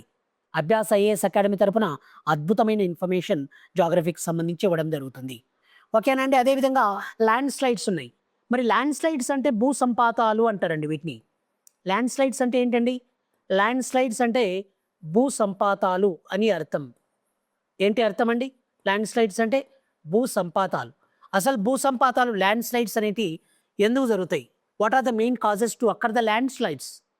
భూకంపాలు సంభవించడానికి గల కారణాలేంటి? మరి how to prevent the landslides? ఈ యొక్క ల్యాండ్ స్లైడ్స్ని ఏ విధంగా మనం ప్రివెంట్ చేయవచ్చు? మరి రీసెంట్గా వచ్చిన ల్యాండ్ స్లైడ్స్ ఏమన్నా ఉన్నాయంటే అందుకు మనం ఉదాహరణగా మనం ఏం చెప్పొచ్చు అంటే వైనాడ్ ల్యాండ్ స్లైడ్స్. మీకు అందరికీ తెలిసే ఉంటుంది వైనాడ్. ఈ వైనాడ్ అనేది ఎక్కడ ఉంటుందండి? కేరళ రాష్ట్రంలో ఈ యొక్క వైనాడ్ ప్రాంతం. ఈ యొక్క వైనాడ్లో ఈ యొక్క ల్యాండ్ స్లైడ్స్ అనేవి చాలా పెద్ద ఎత్తున జరిగే చాలామంది ఈ యొక్క విక్టిమ్స్, ల్యాండ్ స్లైడ్ విక్టిమ్స్ చాలామంది ఉన్నారు. కాబట్టి ఇలాంటివన్నీ కూడా మనం డిస్కషన్ చేయాలి. అదేవిధంగా ఇంకా మనం ఏంటంటే climatic changes and regions, monsoon, natural vegetation, తర్వాత parks and sanctuaries, major soil types and minerals. ఇక్కడ ఏమంటున్నాడంటే ఇవే కాకుండా ఇంకా మనకి ఏంటి అంటే క్లైమేటిక్ చేంజెస్, వాతావరణంలో మార్పులు ఏమేమి జరుగుతున్నాయి. ఈ యొక్క క్లైమేటిక్ చేంజెస్ అంటే వాతావరణంలో మార్పులు అనే దానికి సంబంధించి కూడా మనం టాపిక్ వైజ్ మనం డిస్కషన్ చేయాల్సి ఉంటుంది. క్లైమేటిక్ చేంజెస్, వాతావరణంలో మార్పులు ఏమున్నాయి. అదేవిధంగా ఏంటంటే బయలాజికల్ క్యారెక్టర్స్ అంటే బయో అంటే ఏంటండి? లైఫ్ అంటే జంతువులపైన, అంటే సమస్త మానవాళిపైన, జంతువులపైన, పశుపక్షాదులపైన, తర్వాత వెజిటేషన్ పైన దీని యొక్క ప్రభావం ఎలా ఉంటుంది అనే దానిపై కూడా మనం డిస్కషన్ చేయాల్సి ఉంటుంది. అదేవిధంగా ఇంకో విషయం ఏంటంటే మాన్సూన్స్ అండి. మాన్సూన్స్ అంటే ఏంటండి? మాన్సూన్ అంటే ఋతుపవనాలు. అంటే ఇవి ఎలా ఏర్పడతాయి, అసలు మాన్సూన్ అంటే ఏంటి, ఇలాంటి అంశాలన్నీ కూడా మనం డిస్కషన్ చేయాల్సి ఉంటుంది. మాన్సూన్, ఋతుపవనాలు. మాన్సూన్ అనే పదం ఎక్కడి నుంచి డిరైవ్ చేసుకున్నారు, మరి దానికి అర్థం ఏంటి? మరి భారతదేశంలో మాన్సూన్ ప్రభావం అనేది ఎక్కువగా ఉంటుంది. Tropical monsoon type of climate ఉంటుంది. ఇలాంటి అంశాలన్నీ కూడా డిస్కషన్ చేస్తాం. ఓకేనా అండి? అదేవిధంగా ఇంకా ఏంటంటే న్యాచురల్ వెజిటేషన్ అన్నాం. ఇక న్యాచురల్ వెజిటేషన్ అంటే ఏంటి అంటే natural vegetation is nothing but foresters అండి. అడవులకు సంబంధించిన ఇన్ఫర్మేషన్ డిస్కషన్ చేయాలి. న్యాచురల్ వెజిటేషన్ అంటే ఫారెస్టర్స్. అప్పుడు మనం ఏం డిస్కషన్ చేయాలంటే ఎవ్రీ 2 ఇయర్స్కి ఒకసారి, 2 సంవత్సరాలకు ఒకసారి, ఎవ్రీ 2 ఇయర్స్ 2 సంవత్సరాలకు ఒకసారి ఏమవుతుంది అంటే ఇక ఇండియన్ స్టేట్ ఫారెస్ట్ రిపోర్ట్ అనేది రిలీజ్ అవుతుంది. ఐఎస్ఎఫ్ఆర్ అంటారండి. ఐఎస్ఎఫ్ఆర్ అంటే ఇండియన్ స్టేట్ ఫారెస్ట్ రిపోర్ట్ అని. ఇక ఇండియన్ స్టేట్ ఫారెస్ట్ రిపోర్ట్కి సంబంధించిన అంటే రీసెంట్గా వచ్చిన ఇండియన్ స్టేట్ ఫారెస్ట్ రిపోర్ట్కి సంబంధించిన విషయాలు చెప్పాలి. మరి భారతదేశంలో అడవులు ఎక్కువగా ఎక్కడున్నాయి, ఏరియా ప్రకారం, పర్సంటేజ్ ప్రకారం ఎక్కువగా ఉన్నాయి ఎక్కడున్నాయి. తర్వాత అడవుల్లో మరి బేసికల్గా ఏముంటాయండి? అందువల్ల ఇక్కడ మీకు ఏమి ఇచ్చాడంటే natural vegetation, parks and sanctuaries అన్నాడు. పార్క్స్ అండ్ శాంక్చరీస్ అంటే జాతీయ పార్కులు. ఇప్పుడు ఫర్ ఎగ్జాంపుల్ జాతీయ పార్కులు, నేషనల్ పార్క్స్ అంటాం. ఇక్కడ జాతీయ పార్కులు ఏమేమి ఉన్నాయి, ఇక్కడ ఉండే ఫ్లోరా అండ్ ఫానా వచ్చేసి ఏంటున్నాయి అనే దానిపై నేషనల్ పార్క్స్ అంటారు వీటిని. నేషనల్ పార్క్స్ అంటే బేసికల్గా ఏ రకమైన జంతువులు ఉన్నాయి, ఏ రకమైన వృక్ష జాతులు ఉంటాయి, ఇవన్నీ కూడా డిస్కషన్ చేయాలి. ఓకే, ఇవే కాకుండా మనకి ఇంకా ఏంటంటే వైల్డ్ లైఫ్ శాంక్చరీస్ అంటున్నారు. వన్యమృగ సంరక్షణ కేంద్రాలు. వైల్డ్ లైఫ్ శాంక్చరీస్ అంటున్నా. వైల్డ్ లైఫ్ శాంక్చరీస్ అంటే వన్యమృగ సంరక్షణ కేంద్రాలు. మరి భారతదేశంలో మొట్టమొదటి వన్యమృగ సంరక్షణ కేంద్రం ఏంటి? మరి ప్రస్తుతం భారతదేశంలో వైల్డ్ లైఫ్ శాంక్చరీస్ ఎన్ని ఉన్నాయి? What are the main objectives of national parks and wildlife sanctuaries? What is the distinguish between wildlife sanctuary and national park? అంటే వన్యమృగ సంరక్షణ కేంద్రానికి జాతీయ పార్కుకు ఉన్న తేడా ఏంటి? ఇలాంటి ఎన్నో అంశాలు మనం డిస్కషన్ చేయాల్సి ఉంటుంది. ఓకేనా అండి? అవి విషయాలు. అదేవిధంగా major soil types, racks and minerals. అంటే భారతదేశంలో కానీ ప్రపంచవ్యాప్తంగా కానీ ఎక్కడైనా సరే మృత్తికలు, సాయిల్స్ అంటే ఏంటండి? సాయిల్స్ అంటే మృత్తికలు. సాయిల్స్ అంటున్నాం. సాయిల్స్ అంటే మృత్తికలకు సంబంధించిన ఇన్ఫర్మేషన్. మృత్తికలు ఏ రకమైన మృత్తికలు ఉన్నాయి? ఇప్పుడు ఫర్ ఎగ్జాంపుల్ అల్లువియల్ సాయిల్స్ అంటే ఒండ్రు మృత్తికలు, బ్లాక్ సాయిల్స్ నల్లరేగడి మృత్తికలు, రెడ్ సాయిల్స్ ఎర్ర మృత్తికలు, లాటరైట్ సాయిల్ జేగురు మృత్తికలు, మౌంటైన్ సాయిల్స్ పర్వత మృత్తికలు. దేశవ్యాప్తంగా వాటి యొక్క పర్సంటేజ్ ఎంత, దేశవ్యాప్తంగా ఏ రకమైన పంటలు పండుతాయి, వీటి యొక్క లక్షణాలు ఏంటి. అదేవిధంగా రాక్స్ అంటే శిలలు అండి. ఈ యొక్క రాక్స్ అంటే శిలలు. ఇప్పుడు ఫర్ ఎగ్జాంపుల్ ఏ రకమైన శిలలు అనేటివి మనకు ఉన్నాయి? సెడిమెంటరీ రాక్స్ అని, మెటామార్ఫిక్ రాక్స్ అని, రూపాంతర శిలలు అని, ఇలాంటివి శిలలు ఉన్నాయి కదండి, వాటికి సంబంధించిన ఇన్ఫర్మేషన్, అవి ఎలా ఫార్మేషన్ అయ్యాయి, అవి ఎక్కడున్నాయి, ఏంటి, ఎలా విషయాలు అవన్నీ కూడా మనం డిస్కషన్ చేస్తాం. ఓకేనా అండి? తర్వాత మినరల్స్ అండి. ఈ మినరల్స్‌కు సంబంధించిన ఇన్ఫర్మేషన్ చెప్పేటప్పుడు కూడా మనం చాలా అంశాలు చెప్పుకోవాల్సి వస్తుంది. మినరల్స్‌లో వాటిని మనం మెటాలిక్ అని, నాన్ మెటాలిక్ అని, తర్వాత అటామిక్ ఫ్యూయల్స్ అని, తర్వాత మినరల్ ఫ్యూయల్స్ అని, ఇలా రకరకాలుగా ఇలా 4 కేటగిరీస్‌గా డివైడ్ చేసి అవి ఎక్కడెక్కడ అవైలబుల్ అవుతున్నాయి, ఆ మైన్స్‌కి బాగా ఫేమస్. మొన్న చూడండి, ఏ మినరల్ ఎక్కడ దొరుకుతుంది అనేది క్వెషన్స్ అడుగుతున్నారండి. ఇప్పుడు ఫర్ ఎగ్జాంపుల్ మీకేమంటాడంటే కాపర్ అంటాడు. కాపర్ అంటే రాగి, మీకు అందరికీ తెలుసు. ఇక కాపర్‌కి సంబంధించిన ఇన్ఫర్మేషన్. కాపర్ అడిగిన తర్వాత ఏమంటాడంటే కింది వాటిలో which of the mine is a famous for copper అని క్వశ్చన్ అడుగుతాడు. అక్కడ మనకు పరిపూర్ణమైన ఇన్ఫర్మేషన్ తెలిస్తేనే మనం ఆన్సర్ చేయగలం, అదర్వైజ్ చేయలేం. ఓకేనా? కాబట్టి ఎప్పుడైనా సరే ఏంటంటే ప్రిలిమినరీ క్లియర్ కావాలి అంటే ప్రతి పాయింట్స్ కూడా పర్ఫెక్ట్‌గా చదువుకోవాలి. ఇది మీకు ఎంసీక్యూస్‌లో ఉంటాయి. అంటే ఆబ్జెక్టివ్ అనమాట. ఆబ్జెక్టివ్. కాబట్టి బాగా చదవాలి. తర్వాత మెయిన్స్‌కి వేరే విధంగా ఉంటుంది. అవి ఎస్ఏఎల్ లాగా రాయాలి. కాబట్టి ఫస్ట్ ఆఫ్ ఆల్ మనం వీటికి సంబంధించిన ఇన్ఫర్మేషన్ అంతా డిస్కషన్ చేయాల్సి ఉంటుంది. ఓకేనా అండి? యెస్. కాబట్టి కాపర్ గానీ, గోల్డ్ గానీ, ఇప్పుడు రేపు అంటాడు ఏమంటాడంటే ఎక్కడైనా సరే గోల్డ్ అనేది మీకు అందరికీ తెలుసండి. గోల్డ్ అనేది ఎక్కడి నుంచి అవైలబుల్ అవుతుందండి? What is the ore of gold అని క్వెషన్ అడిగాడు అనుకోండి. లేకపోతే మీకేమంటాడంటే name of the name of the mineral. అంటే ఏ ఖనిజము ఎక్కడి నుంచి అవైలబుల్ అవుతుంది? ఓర్ అంటే ముడి సరుకు, అంటే ముడి పదార్థం. ఇప్పుడు ఫర్ ఎగ్జాంపుల్ గోల్డ్ అనేది ఎక్కడి నుంచి అవైలబుల్ అవుతుందంటే it is obtained from quartz rocks అంటాం. క్వార్ట్జ్ సెల నుండి ఇక బంగారం అనేది దొరుకుతుంది. ఇప్పుడు ఫర్ ఎగ్జాంపుల్ యురేనియం మీకు అందరికీ తెలుసు. యురేనియం ఎక్కడి నుంచి అవైలబుల్ అవుతుందంటే ఏం చెప్తారండి మీరు? యురేనియం అనేది పిచ్ బ్లెండ్ అనే ఖనిజం నుండి లభిస్తుంది. తర్వాత వజ్రం, డైమండ్ అంటాం. ఇక డైమండ్కి వచ్చేసి ఓర్ ఏంటి అని క్వశ్చన్ అడుగుతాడు. ఇక డైమండ్స్కి ఓర్ వచ్చేసి ఏంటి అంటే కింబర్లీ అన్న విషయాన్ని మీరు గుర్తుపెట్టుకోవాలి. కింబర్లీ. ఇప్పుడు ఫర్ ఎగ్జాంపుల్ మాంగనీస్ అంటాడు. ఇక మాంగనీస్ అనేది ఎక్కడి నుంచి అవైలబుల్ అవుతుందంటే it is obtained from Dharwar rocks, Dharwar సెల్ నుండి లభిస్తుంది అంట. ఇలాంటివి మీకు ప్రతి విషయాన్ని కూడా, ప్రతి అంశాన్ని కూడా టచ్ చేస్తూ వెళ్తాను. చాలా పర్ఫెక్ట్ ఇన్ఫర్మేషన్ ఇవ్వడం జరుగుతుంది. మీరందరూ కొంచెం జాగ్రత్తగా ఓపికగా ఉండాలి. ఓపికగా ఉంటే మేము ఎంత ఇన్ఫర్మేషన్ అయినా ఇవ్వడానికి సిద్ధమే. ఓకేనా అండి? ఎస్. అలాంటి విషయాలు. అదేవిధంగా ఒకటి జనరల్ జియోగ్రఫీకి సంబంధించి, రెండవది ఫిజికల్‌కి సంబంధించిన అంశం చెప్పాం. Third one social. సోషల్ అంటే ఏంటంటే సామాజికంగా ఏంటి, ఎలా విషయాలు. ఇప్పుడు ఫర్ ఎగ్జాంపుల్ మనం పాపులేషన్ ఇవన్నీ ఉన్నాయి కదండీ! వీటికి సంబంధించి. ఇప్పుడు ఫర్ ఎగ్జాంపుల్ వరల్డ్ ఇండియాని కన్సర్న్డ్ స్టేట్ అంటున్నాను.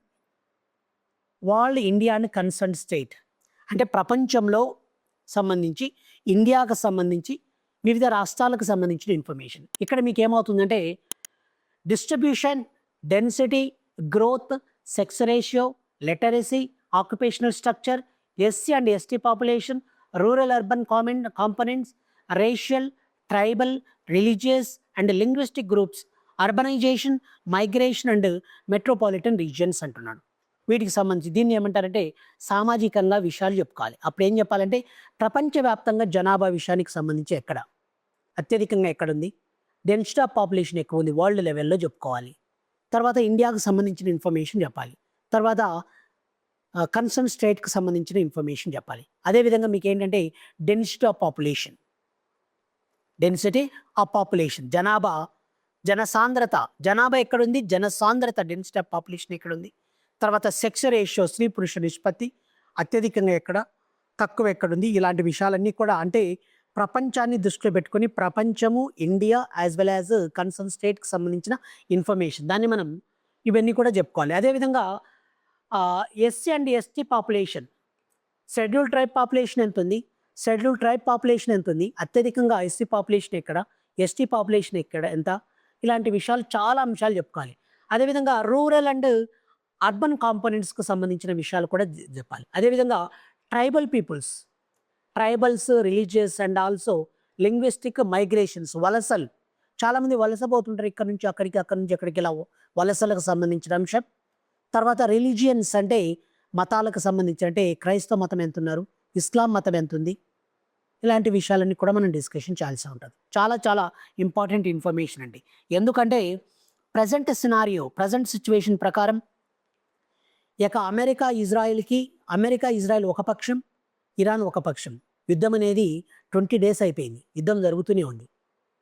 అసలు ఏంటి, ఎందుకు జరుగుతుంది, ఇక్కడ ప్రధానంగా ఏ రకమైన రేషియల్స్, ఇక్కడ ఉండే ప్రధానమైన జాతులు ఏంటి, ఇజ్రాయెల్లో ఏ రకమైన మతస్థులు ఉన్నారు, తర్వాత ఇరాన్ ఏంటి, సున్నీ అంటే ఏంటి, సియా అంటే ఏంటి, వీళ్ళ యొక్క పాపులేషన్ ఇరాన్లో ఎలా ఉంది, తర్వాత Arab countries UAE, United Arab Emirates ఉన్నాయి. ఇక యునైటెడ్ అరబ్ ఎమిరేట్స్ అంటే దుబాయ్ కానీ, ఖత్తర్ కానీ, అబుదాబి కానీ, మనం ఇలా విషయాలన్నీ చెప్పుకుంటాం. ఇక్కడ మరి ఏ రకమైన మతస్థులు అంటే పర్టికులర్గా ఇస్లాంలో వచ్చేసి సున్నీలు ఉన్నారా, సియాలు ఉన్నారా, ఎవరున్నారా అనేది ఈ విషయాలన్నీ కూడా డిస్కషన్ చేయాల్సి ఉంటుంది. ఓకేనా. చాలా చాలా అద్భుతమైన ఇన్ఫర్మేషన్ అండి ఇదంతా కూడా. మరి వీటి తర్వాత నెక్స్ట్ వన్ వచ్చేసి ఎకనామిక్, అంటే ఒకటి జనరల్ జాగ్రఫీ చెప్పాలి, తర్వాత రెండవది ఫిజికల్ జాగ్రఫీకి సంబంధించిన అంశాలు, థర్డ్ వన్ సోషల్ అంటే సామాజికంగా సమాజపరంగా ఉన్న అంశాలు చెప్పాలి. అదేవిధంగా ఎకనామిక్ అంటే ఆర్థిక అంశాలకు సంబంధించిన అంశాలు కూడా మనం డిస్కషన్ చేయాలి. ఆర్థిక అంశాలు కూడా డిస్కస్. మరి ఆర్థిక అంశాలు ఏమొస్తాయి, world, India and concern state, అంటే ప్రపంచానికి సంబంధించి ప్రపంచంలో ఇక్కడ న్యాచురల్ గ్యాస్, పెట్రోలియం, గోల్డ్ ఇవన్నీ ఎక్కడెక్కడ అవైలబుల్ అవుతున్నాయి అవన్నీ చెప్పాలి. తర్వాత అక్కడ అగ్రికల్చర్ పార్టిసిపేషన్ ఎలా ఉంది, అగ్రికల్చర్ ఎలా సాగు చేస్తున్నారు, ఇలాంటి విషయాలన్నీ కూడా. అదేవిధంగా ఇంకా ఏంటంటే ఇండియా అండ్ కన్సర్న్ స్టేట్, భారతదేశానికి సంబంధించి మరి మేజర్ సెక్టార్స్ ఆఫ్ ఎకానమీ అంటున్నాం. మరి ఈ యొక్క మేజర్ సెక్టార్స్ ఆఫ్ ఎకానమీ అంటే ఈ యొక్క ఆర్థిక వ్యవస్థలో ప్రధానమైన రంగాలు. సర్వీస్ సెక్టార్లో ఈ యొక్క ఐటీ, ఇన్ఫర్మేషన్ టెక్నాలజీ ఎలా ఉంది, తర్వాత నెక్స్ట్ వన్ ఆటోమొబైల్ సెక్టార్ ఏంటి, తర్వాత అగ్రికల్చర్ సెక్టార్ ఏంటి, ఇలాంటి విషయాలన్నీ కూడా మనం డిస్కషన్ చేయాల్సి ఉంటుంది. అదేవిధంగా ఇక్కడ అగ్రికల్చర్, వ్యవసాయం, ఇక అగ్రికల్చర్కి సంబంధించిన ఇన్ఫర్మేషన్ కూడా పరిపూర్ణమైన ఇన్ఫర్మేషన్ డిస్కషన్ చేయాల్సి ఉంటుంది. అదేవిధంగా ఇండస్ట్రీస్ అండ్ సర్వీసెస్ అంటున్నాం, పరిశ్రమలు, సర్వీస్ రంగం. తర్వాత నెక్స్ట్ వన్ వచ్చేసి ఆగ్రో బేస్డ్ ఇండస్ట్రీస్లో మరి పర్టికులర్గా మనం ఏం చెప్పుకోవాలి, ఇక్కడ ఆగ్రో బేస్డ్ ఇండస్ట్రీస్ అంటే వ్యవసాయ ఆధార పరిశ్రమలు, ఆ మినరల్ బేస్డ్ ఇండస్ట్రీస్కి సంబంధించిన అంశాలు అంటే ఖనిజాధార పరిశ్రమలు, తర్వాత ఫారెస్ట్ బేస్డ్ ఇండస్ట్రీస్ అంటారు, ఫారెస్ట్ బేస్డ్ ఇండస్ట్రీస్ అని. వీటిని అటవీ ఆధార పరిశ్రమలు ఎక్కడెక్కడ ఏర్పాటు చేశారు, మరి ఇవన్నీ కూడా చాలా అంశాలు ఉన్నాయండి, ఒక్కటి కాదండి. గతంలో గ్రూప్ 1 ఎగ్జామినేషన్లో ఈ యొక్క ఆగ్రో బేస్డ్కి సంబంధించి మనకి ఏమని క్వశ్చన్ అడిగారంటే ఇండియాలో మొట్టమొదటి first cotton textile industry setup at which location. కాబట్టి భారతదేశంలో మొట్టమొదటిసారిగా నూలు వస్త్ర పరిశ్రమలు ఎక్కడ ఏర్పాటు చేస్తారు, ఈ ఇయర్ ఎప్పుడు ఏర్పాటు చేసిన లొకేషన్ ఎక్కడ, ఇది ఆగ్రో బేస్డ్. అదే మీకు ఫారెస్ట్ బేస్డ్కి సంబంధించి ఎలా అడిగారంటే భారతదేశంలో ఈ యొక్క దేవాస్ విన్నారండి పేరు ఎప్పుడైనా, దేవాస్, ఇది మధ్యప్రదేశ్ రాష్ట్రంలో ఉంటుంది దేవాస్. ఈ యొక్క దేవాస్ అనేది దేనికి బాగా ఫేమస్ అంటే ఈ యొక్క కరెన్సీ ఇండస్ట్రీ ఉంటుందండి ఇక్కడ, అంటే ఈ యొక్క కరెన్సీ ప్రింటింగ్ స్టేషన్ ఉంటుంది. కాబట్టి కరెన్సీ ప్రింటింగ్ స్టేషన్ అయిన దేవాస్ అనేది ఏ రాష్ట్రంలో ఉంది అని గతంలో క్వశ్చన్స్ అడిగారు గ్రూప్ 1లోని. కాబట్టి ఆగ్రో బేస్డ్ ఇండస్ట్రీస్ కావచ్చు, మినరల్ బేస్డ్ కావచ్చు, తర్వాత ఈ యొక్క ఫారెస్ట్ బేస్డ్ ఎక్కడికెక్కడ సపరేట్ చేసి సెగ్రిగేట్ చేసి మీకు క్వశ్చన్స్ అడగడానికి అవకాశాలు ఉన్నాయి. అదేవిధంగా మీకు ఇంకా ఏంటి అంటే మినరల్స్, భారతదేశంలో మినరల్స్ స్టేట్ వైజ్ కావచ్చు, దేశంలో కావచ్చు, ఎక్కడెక్కడ అవైలబుల్ అవుతున్నాయి ఏంటి, వీటికి సంబంధించిన విషయాలన్నీ అడుగుతాడు.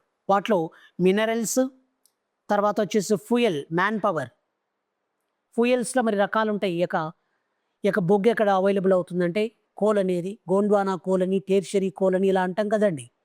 ఈ యొక్క గోండ్వానా కోల్ ఎక్కడ అవైలబుల్ అవుతుంది, టెర్షియరీ కోల్ ఎక్కడ అవైలబుల్ అవుతుంది, అది ఎప్పుడు ఏర్పడింది, ఇది ఎప్పుడు ఏర్పడింది, తర్వాత as per durability or carbon percentage ప్రకారం వచ్చేసి ఆంథ్రసైట్ అని, బిట్యూమినసైట్ అని, ఫీట్ అని, లిగ్నైట్ అని ఇలా రకరకాలుగా చెప్తాం. మరి ఎక్కడెక్కడ అవైలబిలిటీ ఉంది వాటికి సంబంధించిన ఇన్ఫర్మేషన్. అదేవిధంగా మనకి ఇంకా ఏంటంటే ఈ యొక్క థర్మల్ పవర్ స్టేషన్స్ ఎక్కడున్నాయి, సోలార్ పవర్ స్టేషన్స్ ఎక్కడున్నాయి, తర్వాత ఈ యొక్క విండ్ మిల్ పవర్ స్టేషన్స్ ఎక్కడ ఏర్పాటు చేశారు, జియో థర్మల్ పవర్ స్టేషన్స్ ఎక్కడున్నాయి, తర్వాత టైడల్ ఎనర్జీకి సంబంధించిన అంశం ఏంటి, ఇది ప్రపంచవ్యాప్తంగా ఇండియాకు కన్సర్న్ స్టేట్కి సంబంధించి అన్ని విషయాలు మీతోటి క్లియర్గా డిస్కషన్ చేసుకోవడం జరుగుతుంది. ఓకేనండి, ఇవన్నీ కూడా అది వీళ్ళ విషయాలు. అదేవిధంగా ట్రాన్స్పోర్ట్ రవాణా వ్యవస్థకు సంబంధించి, ఈ రవాణా వ్యవస్థకు సంబంధించిన అంశాలు చెప్పేటప్పుడు మీకు భారత్ మాలాకు సంబంధించిన అంశాలు కూడా మనం డిస్కషన్ చేస్తామండి. భారత్ మాల ఈ భారత్మాల ప్రోగ్రామ్ అనేది ఎప్పుడు స్టార్ట్ చేశారు, ఏంటి దీనికి సంబంధించిన ఇన్ఫర్మేషన్, ఎప్పుడు స్టార్ట్ చేశారు, what are the main objectives of Bharatmala programme, Bharatmala programme యొక్క ప్రధానమైన లక్ష్యాలు ఏంటి, ఇలాంటివన్నీ కూడా చాలా చాలా చాలా అంశాలు ఉన్నాయి. ఇవన్నీ కూడా ఏంటంటే ఇదంతా కూడా ఇక్కడ చెప్పిన అంశాలు వచ్చేసి ఇది దేనికి సంబంధించి అంటే ప్రిలిమినరీ ఎగ్జామినేషన్కు సంబంధించి ప్రిలిమినరీ ఎగ్జామినేషన్కు సంబంధించిన సిలబస్ ఇదంతా కూడా మీకు ఓకేనా అండి. ఇది మీరు పాస్ అయితేనే ప్రిలిమినరీ మంచి మార్క్స్ వస్తేనే మీరు మెయిన్స్ రాయడానికి ఎలిజిబుల్ అవుతుంది. మీరు ప్రిలిమినరీలోని క్లియర్ కాకపోతే మెయిన్స్ రాసేదానికి మీకు ఛాన్సెస్ ఉండవు. You are not eligible to write the main exam. ఓకేనా, మెయిన్స్ ఎగ్జామ్. కాబట్టి ఇది మీకు సిలబస్ జాగ్రఫీలో అండి. ఓకే, ఇప్పుడు చూడండి, నెక్స్ట్ వచ్చేసి మెయిన్స్కి సంబంధించిన ఇన్ఫర్మేషన్ డిస్కషన్ చేద్దాం. ప్రిలిమినరీకి సంబంధించిన విషయాలు డిస్కషన్ చేస్తామండి. ఇప్పుడు మనం ఏం డిస్కషన్ చేస్తున్నామంటే మెయిన్స్ ఈ యొక్క గ్రూప్ 1కి సంబంధించి గ్రూప్ 1 మెయిన్స్ అంటే ప్రిలిమినరీ అయిన తర్వాత మెయిన్స్ ఉంటుంది కదండి. ఈ యొక్క మెయిన్స్ ఎగ్జామ్లో జాగ్రఫీకి సంబంధించి ఏముందో ఒకసారి అబ్జర్వ్ చేద్దాం. ఓకేనా అండి. గ్రూప్ 1లో ఏముందో ఒకసారి చూడండి. గ్రూప్ 1లో వచ్చేసి బేసికల్గా చెప్పాలంటే ఏముంది, జాగ్రఫీకి సంబంధించి ఏం సిలబస్ ఉందో ఒకసారి చూడండి. ప్రిలిమినరీ చెప్పేశానండి. ఇక్కడండి ఇది విషయం. పేపర్ 2 ఏంటండి, పేపర్ 1 వచ్చేసి జనరల్ ఎస్సే అండి. పేపర్ 1 వచ్చేసి జనరల్ ఎస్సే ఉంటాయి. జనరల్ ఎస్సేలు తెలుగు, తర్వాత వచ్చేసి ఇంగ్లీష్ అవన్నీ ఉంటాయి. పేపర్ 2, ఈ పేపర్ 2లో వచ్చేసి మనకి ఏముంటుందంటే పర్టికులర్గా పేపర్ 2 గ్రూప్ 1 మెయిన్స్లో గ్రూప్ 1 మెయిన్స్ గ్రూప్ 1 మెయిన్స్లో పేపర్ 2 అన్నమాట ఇది. పేపర్ 2, ఈ పేపర్ 2 వచ్చేసి ముఖ్యంగా మనకి ఏంటంటే మార్క్స్ వచ్చేసి ఎంత అండి, 150 మార్క్స్కి 150 మార్క్స్కి. మరి మీడియం వచ్చేసి ఇంగ్లీష్ అండ్ తెలుగు, మీ ఇష్టం అది, మీరు ఏమి రాసుకుంటారో మీ ఇష్టం అది. ఓకేనా, ఇంగ్లీష్ మీడియం వాళ్ళు ఇంగ్లీషు, తెలుగు మీడియం వాళ్ళు తెలుగు వాళ్ళు. మరి మార్క్స్ వచ్చేసి ఎంత అంటే 150 మినిట్స్, 150 మార్క్స్కి. తర్వాత టైం ఎంత అండి, 150 మినిట్స్, 150 నిమిషాలు ఉంటుంది, 150 మార్కులకి. ఇది పేపర్ 2. మరి పేపర్ 2 ఏం సిలబస్ ఉంటుంది సార్ అంటే ముఖ్యంగా ఏంటండి, history and culture of India అనేది ఒకటి. History and culture, history culture of India. ఇది పేపర్ 2లో హిస్టరీ అండ్ ఆల్సో జాగ్రఫీ ఉంటుంది. ఇది ఏ పార్ట్ అండి, history and culture of India అనేది. దీంట్లో మీకు రకరకాలైన అంశాలు, prehistoric culture in India, the Pallavas, తర్వాత వచ్చేసి ద మొఘల్స్, తర్వాత socio religious, rise of birth rule in India, British rule in India from 1757 to 1856. ఇవన్నీ కూడా హిస్టరీ పార్ట్కి సంబంధించిన అంశాలు. ఓకే, నెక్స్ట్ వచ్చేసి ఏంటి అంటే మన జాగ్రఫీ ఉంటుంది ఇక్కడ. ఇదంతా హిస్టరీనే అండి, history and culture of Andhra Pradesh. తర్వాత ఇవన్నీ కూడా మీరు చదువుకోవాలి, నేషనల్ మూమెంట్స్ ఇవన్నీ చదువుకోవాలి ఉంటుంది. తర్వాత ఇక్కడ మనకి చూడండి, ఇది అంటే హిస్టరీలోనే ఏబిసి అని 3 పార్ట్లు చేశారు. ఏబిసి అని 3 పార్ట్లు చేశారు కదండి, ఏబి చేశారు. ఇప్పుడు మన జాగ్రఫీ ఇక్కడ చూడండి, ఇది మెయిన్స్కి సంబంధించండి. మెయిన్స్కి సంబంధించిన సిలబస్ గ్రూప్ 1 మెయిన్స్. గ్రూప్ 1 మెయిన్స్లో వచ్చేసి మనకి ఏముంటుందంటే ఇండియా అండ్ ఆంధ్రప్రదేశ్ ఉంటుంది. ఇది మీరు ఖచ్చితంగా గుర్తుపెట్టుకోవాలి. ఇందాక మీకు నేను ప్రిలిమినరీ ఎగ్జామినేషన్కి ఏం చెప్పాను, world, India and concern state చెప్పాను. వరల్డ్, ఇండియా, కన్సర్న్ స్టేట్స్, అది ప్రిలిమినరీ ఎగ్జామినేషన్కి. మెయిన్స్ ఎగ్జామినేషన్కి సంబంధించి పేపర్ 1, పేపర్ 2. పేపర్ 1లో మనకు సంబంధించిన జాగ్రఫీ లేదు కాబట్టి పేపర్ 1లో మీకు ఏషియాలు, జనరల్ ఏషియాలు ఉంటాయి. తర్వాత ఇంగ్లీషు, తెలుగుకు సంబంధించి స్కిల్ అనమాట అవి. మరి పేపర్ 2లో వచ్చేసి 2 భాగాలు. పేపర్ 2లో వచ్చేసి 2 ఉంటాయి, 2 సబ్జెక్టు. ఒకటేమో హిస్టరీ అండ్ కల్చర్, రెండవది వచ్చేసి ఏంటంటే జాగ్రఫీ. జాగ్రఫీలో మళ్ళీ ముఖ్యంగా ఏంటంటే జాగ్రఫీలో ఇండియా అండ్ ఆంధ్రప్రదేశ్,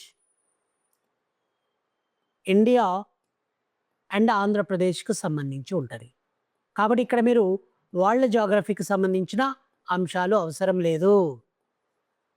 ఓకేనా మాస్టర్? మెయిన్స్కి వచ్చేసి వరల్డ్కి సంబంధించిన అంశాలు అవసరం లేదు.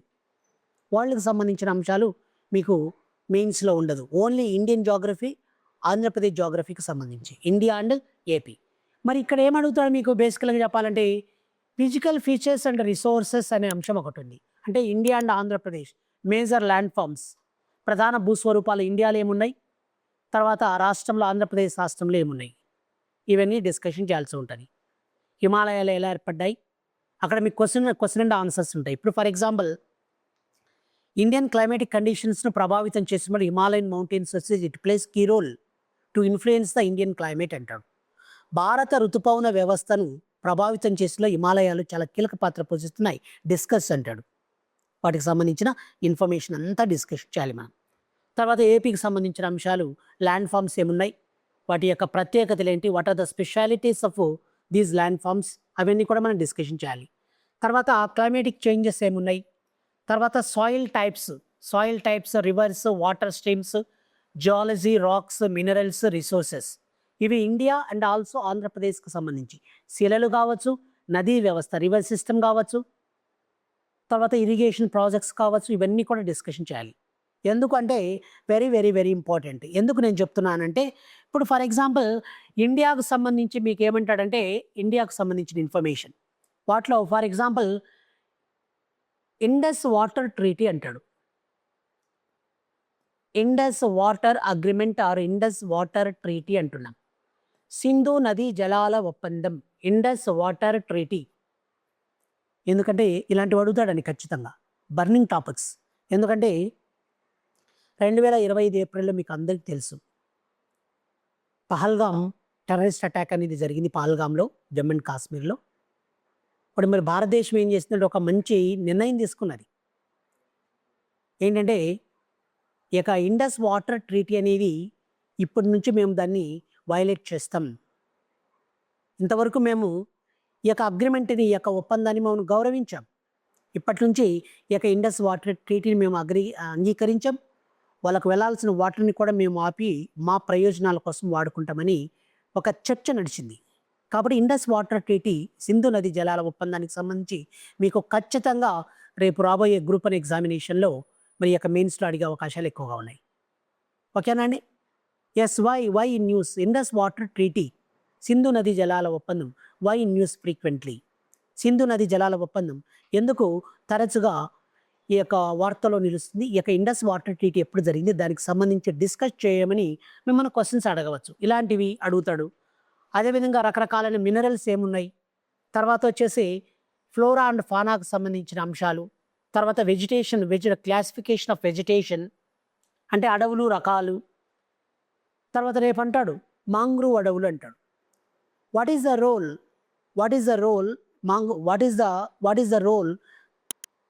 Role of mangrove forests in Indian economical system అంటాడు. భారత ఆర్థిక వ్యవస్థలో ఈ యొక్క జనరల్గా మాంగ్రూవ్ అడవులు ఏ రకమైన పాత్రను పోషిస్తున్నాయి, వాటి యొక్క ప్రాధాన్యత ఏంటి, what is the importance of mangrove forests in Indian economic system, భారత ఆర్థిక వ్యవస్థలో వీటి యొక్క ప్రాధాన్యత, ఇలాంటివి క్వశ్చన్స్ అడుగుతారు. అదేవిధంగా ఎకనామికల్ జాగ్రఫీకి సంబంధించిన అంశం చూడండి. ఎకనామికల్ జాగ్రఫీలో మీకు ఏమంటాడంటే అగ్రికల్చర్. ఎకనామికల్ జాగ్రఫీకి సంబంధించి చాలా చాలా ఇంపార్టెంట్ అండి. ఇక ఎకనామికల్ జాగ్రఫీలో మీకు రకరకాలైన అంశాలు అడుగుతాడు. ఇప్పుడు for example what is the బేసికల్గా చెప్పాలంటే ఎక్స్టెన్సివ్ అగ్రికల్చర్ అంటారు. జనరల్లీ ఎక్స్టెన్సివ్ అగ్రికల్చర్ అంటే దీని తెలుగులో ఏమంటారంటే విస్తృత వ్యవసాయం అంటారు. మరి భారతదేశంలో విస్తృత వ్యవసాయం అమల్లో ఉందా, దీని యొక్క మరి ముఖ్యంగా లాభాలేంటి, నష్టాలేంటి, దీనివల్ల ఇది బాగా ఇంప్లిమెంట్ చేస్తున్నారా? తర్వాత పోడు అగ్రికల్చర్ అంటే మరి పర్టికులర్గా చెప్పాలంటే ఈ యొక్క పోడు భూములు అంటుంటాం. ఈ యొక్క పోడు భూముల పరిస్థితికి సంబంధించిన విషయం కూడా మనం డిస్కషన్ చేయాలి. అసలు ఏంటి పోడు అగ్రికల్చర్ అంటే ఏంటి, మరి what is the exact meaning of పోడు అగ్రికల్చర్ ఆర్ జూమ్ అగ్రికల్చర్, వాటికి సంబంధించి అలాంటి విషయాలన్నీ కూడా మనం డిస్కషన్ చేయాలి. అదేవిధంగా ఇంకా ఏంటి అంటే ఈ లైవ్ స్టాక్ అంటే ఇప్పుడు ఫర్ ఎగ్జాంపుల్ పశుపక్షాదులు, యానిమల్ హస్బెండరీకి సంబంధించి, అదేవిధంగా forestry and fishery and quarrying and mining, ఫిషరీకి సంబంధించిన విషయాలు కూడా మనం డిస్కషన్ చేయాలి. అంటే ఈ యొక్క ప్రాన్స్ విషయంలో కావచ్చు, తర్వాత ఫిషెస్ విషయంలో కావచ్చు, మరి మనం దేశంలో ఎలా ఉన్నాం, మన పొజిషన్ ఏంటి, ఇండియాలో ఇండియా యొక్క పరిస్థితి ఏంటి, ఇవన్నీ కూడా చాలా ఎలాబొరేట్‌గా మరి క్వెషన్స్ అండ్ ఆన్సర్స్ తయారు చేసుకొని చాలా అద్భుతంగా మనం డిస్కషన్ చేయాల్సి ఉంటుంది. క్వెషన్స్ రాస్తాం, దానికి సంబంధించిన ఇన్ఫర్మేషన్ పర్టికులర్‌గా ఒకటి ఇంట్రడక్షన్ పార్ట్, పరిచయం ఏంటి. ఇప్పుడు ఫర్ ఎగ్జాంపుల్ హిమాలయాలకు సంబంధించి హిమాలయాలు ఎలా ఏర్పడ్డాయి, వాట్ ఈస్ ద ఫార్మేషన్, జనరల్‌గా Himalayan mountains, formation of Himalayan mountains అన్నాడు అనుకోండి, డిస్కస్ అని క్వెషన్ అడుగుతాడు. అప్పుడు మనం హిమాలయన్ మౌంటైన్స్ ఎక్కడున్న ఇంట్రడక్షన్ పార్ట్ ఇవ్వాలి, పరిచయం చేసుకోవాలి. తర్వాత బాడీ, దాని యొక్క స్ట్రక్చర్ ఎలా ఉండాలి బాడీ, తర్వాత కన్క్లూజన్, ముగింపు ఎలా పలకాలనేది మీకు నేను చాలా క్లియర్‌గా ఈ యొక్క మెయిన్స్‌లో కూడా చెప్పడం జరుగుతుంది. తర్వాత అదేవిధంగా trade and commerce and communication, road transport, storage and others, ఇవి కూడా ఏంటంటే వ్యాపారానికి సంబంధించి, రవాణా వ్యవస్థకు సంబంధించి ఇలాంటి అంశాలన్నీ కూడా బాగా డిస్కషన్ చేయాల్సి ఉంటుంది. పర్టికులర్‌గా కొన్ని ప్రోగ్రామ్స్ కూడా ఉన్నాయండి రవాణా వ్యవస్థలో. ఇప్పుడు for example golden quadrilateral programme అంటున్నాం. గోల్డెన్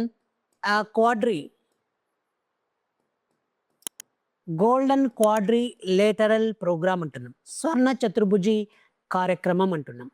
గోల్డెన్ క్వాడ్రిలేటరల్ ప్రోగ్రామ్, దీన్ని స్వర్ణ చతుర్భుజి కార్యక్రమం అంటారు. దీనికి సంబంధించి మీకు క్వశ్చన్ అడుగుతాడండి, గోల్డెన్ క్వాడ్రిలేటరల్ ప్రోగ్రామ్ అంటే ఏంటి, దీనికి సంబంధించి ఇన్ఫర్మేషన్ రాయమంటాడు. Discuss about golden quadrilateral programme. అప్పుడు ఇమ్మీడియట్గా మనం ఇంట్రడక్షన్ చేయాలి. Golden quadrilateral programme, it was introduced in 2001 during the time of Atal Bihari Vajpayee. Golden quadrilateral programme, what is the main objective అంటే it connects metropolitan cities like Delhi, Mumbai, Chennai, Kolkata and Delhi. అంటే metropolitan నగరాలను అనుసంధానం చేస్తూ ఏర్పాటు చేయబడినది ఈ యొక్క గోల్డెన్ క్వాడ్రిలేటరల్ ప్రోగ్రామ్. ఇది 2001 సంవత్సరంలో ప్రధానమంత్రి అటల్ బిహారీ వాజ్పేయి ఉన్న సమయంలో ప్రారంభించడం జరిగింది. దానికి సంబంధించిన స్ట్రక్చర్ అంతా కూడా ఇమేజెస్తో సహా మనం వేసి చక్కగా డిస్కషన్ చేయాలి. ఓకేనండి, అవన్నీ అలా ఉంటాయి. తర్వాత సోషల్ జాగ్రఫీ అంటున్నాం. సోషల్ జాగ్రఫీ అంటే పాపులేషన్కి సంబంధించిన ఇన్ఫర్మేషన్, వాటిలో కూడా మనకు క్వశ్చన్స్ అడుగుతారు. అవి కూడా ఎందుకు మనకు ఏ టైంలో ఈ బేసికల్గా చెప్పాలంటే ఈ యొక్క పాపులేషన్ అనేది అత్యధికంగా పెరుగుతుంది, మరి what are the main causes to increase the population, అంటే జనాభా పెరగడానికి గల కారణాలు ఏమైనా ఉన్నాయా, ఎప్పటి నుంచి స్టార్ట్ అయింది జనాభా పెరగడం, ప్రజెంట్ సిచ్యువేషన్ ప్రకారం the most population country in the world that is India, మీకు వెరీ వెల్. కాబట్టి ఇలాంటి విషయాలన్నీ కూడా ఎన్నో విషయాలు ఉన్నాయి, వాటికి సంబంధించిన మీతోటి నేను డిస్కషన్ చేస్తాను. తర్వాత age, sex, rural, urban, race, caste, tribe and religion, linguistic, అంటే భాషలకు సంబంధించిన ఇన్ఫర్మేషన్ కావచ్చు, ఏ ప్రాంతాలు ఏ రకమైన లింగ్విస్టిక్, ఏ భాషను మాట్లాడుతున్నారు, వాళ్ళ యొక్క పాపులేషన్ ఎలా ఉంది, తర్వాత ఏ ట్రైబల్ పీపుల్స్ ఉన్నారు. ఇప్పుడు ఫర్ ఎగ్జాంపుల్ ట్రైబల్స్ అడిగినప్పుడు మీకు మెయిన్స్లో క్వశ్చన్స్ ఏమని అడుగుతాడంటే, ఇప్పుడు ఫర్ ఎగ్జాంపుల్ ఐటీడీఏలు మీకు అందరికీ ఐడియా ఉంటుందండి. ఐటీడీఏల పేరు విన్నారా అండి? ఇప్పుడు ఫర్ ఎగ్జాంపుల్ ఆంధ్రప్రదేశ్ రాష్ట్రంలో ఐటీడీఏలు చాలా ఉన్నాయి. ఇప్పుడు పాడేరులో కావచ్చు, తర్వాత చాలా ఏరియాలో మీకు శ్రీశైలంలో కానీ ఈ యొక్క ఐటీడీఏలు ఉన్నాయి. మరి ఐటీడీఏ అంటే ఏంటి, వీటి యొక్క స్కిల్ డెవలప్మెంట్లో, అంటే స్కిల్ డెవలప్మెంటే ఈ యొక్క నైపుణ్య అభివృద్ధిలో వీటి యొక్క పాత్ర ఏంటి అనేది మీకు క్వశ్చన్స్ అడగవచ్చు. కాబట్టి అవన్నీ కూడా మీతోటి నేను డిస్కషన్ చేస్తాను. ఓకేనండి? ఎస్. తర్వాత ఫానా అండ్ ఫ్లోరా జాగ్రఫీ అంటున్నారు. Wild animals, birds, reptiles and plants and others. ఇక్కడ కూడా మనం డిస్కషన్ చేయాలి. ఏంటంటే ఫ్లోరా అండ్ ఫానా అంటున్నాడు. ఫ్లోరా అండ్ ఫానా అన్నప్పుడు వీటికి సంబంధించిన ఇన్ఫర్మేషన్ మీకు పర్టికులర్గా ఫ్లోరా అంటే ఏంటి, ఫ్లోరా అండ్ ఫానా అంటే ఏంటి, ఫ్లోరా అండ్ ఫానా. ఫ్లోరా అంటే group of plantation, fauna means group of wild animals. మరి ఈ యొక్క ఫ్లోరా అండ్ ఫానాను ప్రొటెక్ట్ చేయడానికి ఏం చేశారంటే national parks, wild life sanctuaries, bio reserves, bird sanctuaries, tiger reserves, ఇవన్నీ కూడా ఏర్పాటు చేశారు. ఇవన్నీ కూడా మీకు నేను డిస్కషన్ చేయడం జరుగుతుంది. చాలా అద్భుతంగా ఇవన్నీ మీతోటి నేను డిస్కషన్ చేస్తానండి. ఓకేనా అండి? అదేవిధంగా ఎన్విరాన్మెంటల్ జాగ్రఫీకి సంబంధించిన ఇన్ఫర్మేషన్, పర్యావరణానికి సంబంధించిన జాగ్రఫీ. వీటిలో మీకు ఏమొస్తాయంటే సస్టైనబుల్ డెవలప్మెంట్ అనే అంశం తోడవుతుంది. సస్టైనబుల్ డెవలప్మెంట్ అంటే ఇక జనరల్గా మనకి ఏంటి అంటే సస్టైనబుల్ డెవలప్మెంట్ అంటే ఏంటంటే పర్యావరణాన్ని కాపాడుతూ ముఖ్యంగా యొక్క సౌండ్ పొల్యూషన్ ఇవన్నీ తగ్గిస్తూ ఎక్కడికెక్కడ ఈ యొక్క ప్లాంటేషన్ పెంచుకుంటూ మరి వీటటువంటి సస్టైనబుల్ డెవలప్ అంటాం మనం. గ్లోబలైజేషన్ అంటున్నాం.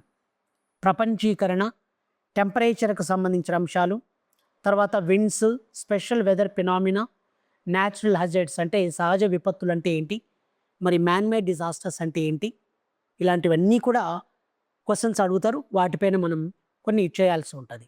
ఇప్పుడు ఫర్ ఎగ్జాంపుల్ న్యాచురల్ డిజాస్టర్స్ ఉన్నాయి. న్యాచురల్ డిజాస్టర్స్లో న్యాచురల్ హజార్డ్ అంటాం. ఇక ఫ్లడ్స్ ఉన్నాయి. ఫ్లడ్స్ అంటే వరదలు. మరి ఫ్లడ్స్ జనరల్గా basically the floods most frequently occurs in north India as well as south India. కొన్ని నదుల వల్ల వస్తాయి. మరి ఫ్లడ్స్ వచ్చినప్పుడు తీసుకోవాల్సిన ఈ యొక్క మిటిగేషన్ యాక్టివిటీస్ ఏమున్నాయి, వాటిపై మీరు క్వశ్చన్స్ అడుగుతారు, మీరు ఆన్సర్ చేయాల్సి ఉంటుంది. ఫ్లడ్స్ వచ్చినప్పుడు ఏం చేయాలి అంటే అలాంటి విషయాలు అని మరి ప్రభుత్వాలు కావచ్చు ఎవరైనా సరే RRR మెథడ్ని ఉపయోగిస్తారు. ముఖ్యంగా ఏంటంటే to provide the temporary shelters, to provide the safe drinking water, to provide the proper food, ఇలాంటివన్నీ విషయాలన్నీ కూడా అంటే వాటిని ఏమంటారంటే RRR మెథడ్ అని కూడా అంటారు. ఇవన్నీ కూడా రాయాల్సి ఉంటుంది. RRR మెథడ్ అంటే ఏంటంటే రెస్పాన్స్, రిహాబిలిటేషన్ అండ్ రికన్స్ట్రక్షన్. ఇవన్నీ కూడా మీకు నేను చెప్తానండి మెయిన్స్కి. ఇవన్నీ కూడా మీతో నేను డిస్కషన్ చేయడం జరుగుతుంది.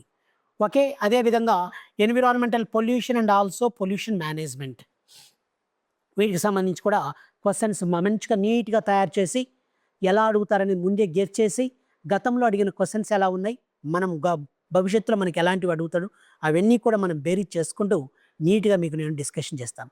ఇది మెయిన్స్కి సంబంధించి గ్రూప్ 1 మెయిన్స్కి సంబంధించి ఇండియా అండ్ ఆంధ్రప్రదేశ్కి సంబంధించి ఈ సిలబస్ ఉందండి.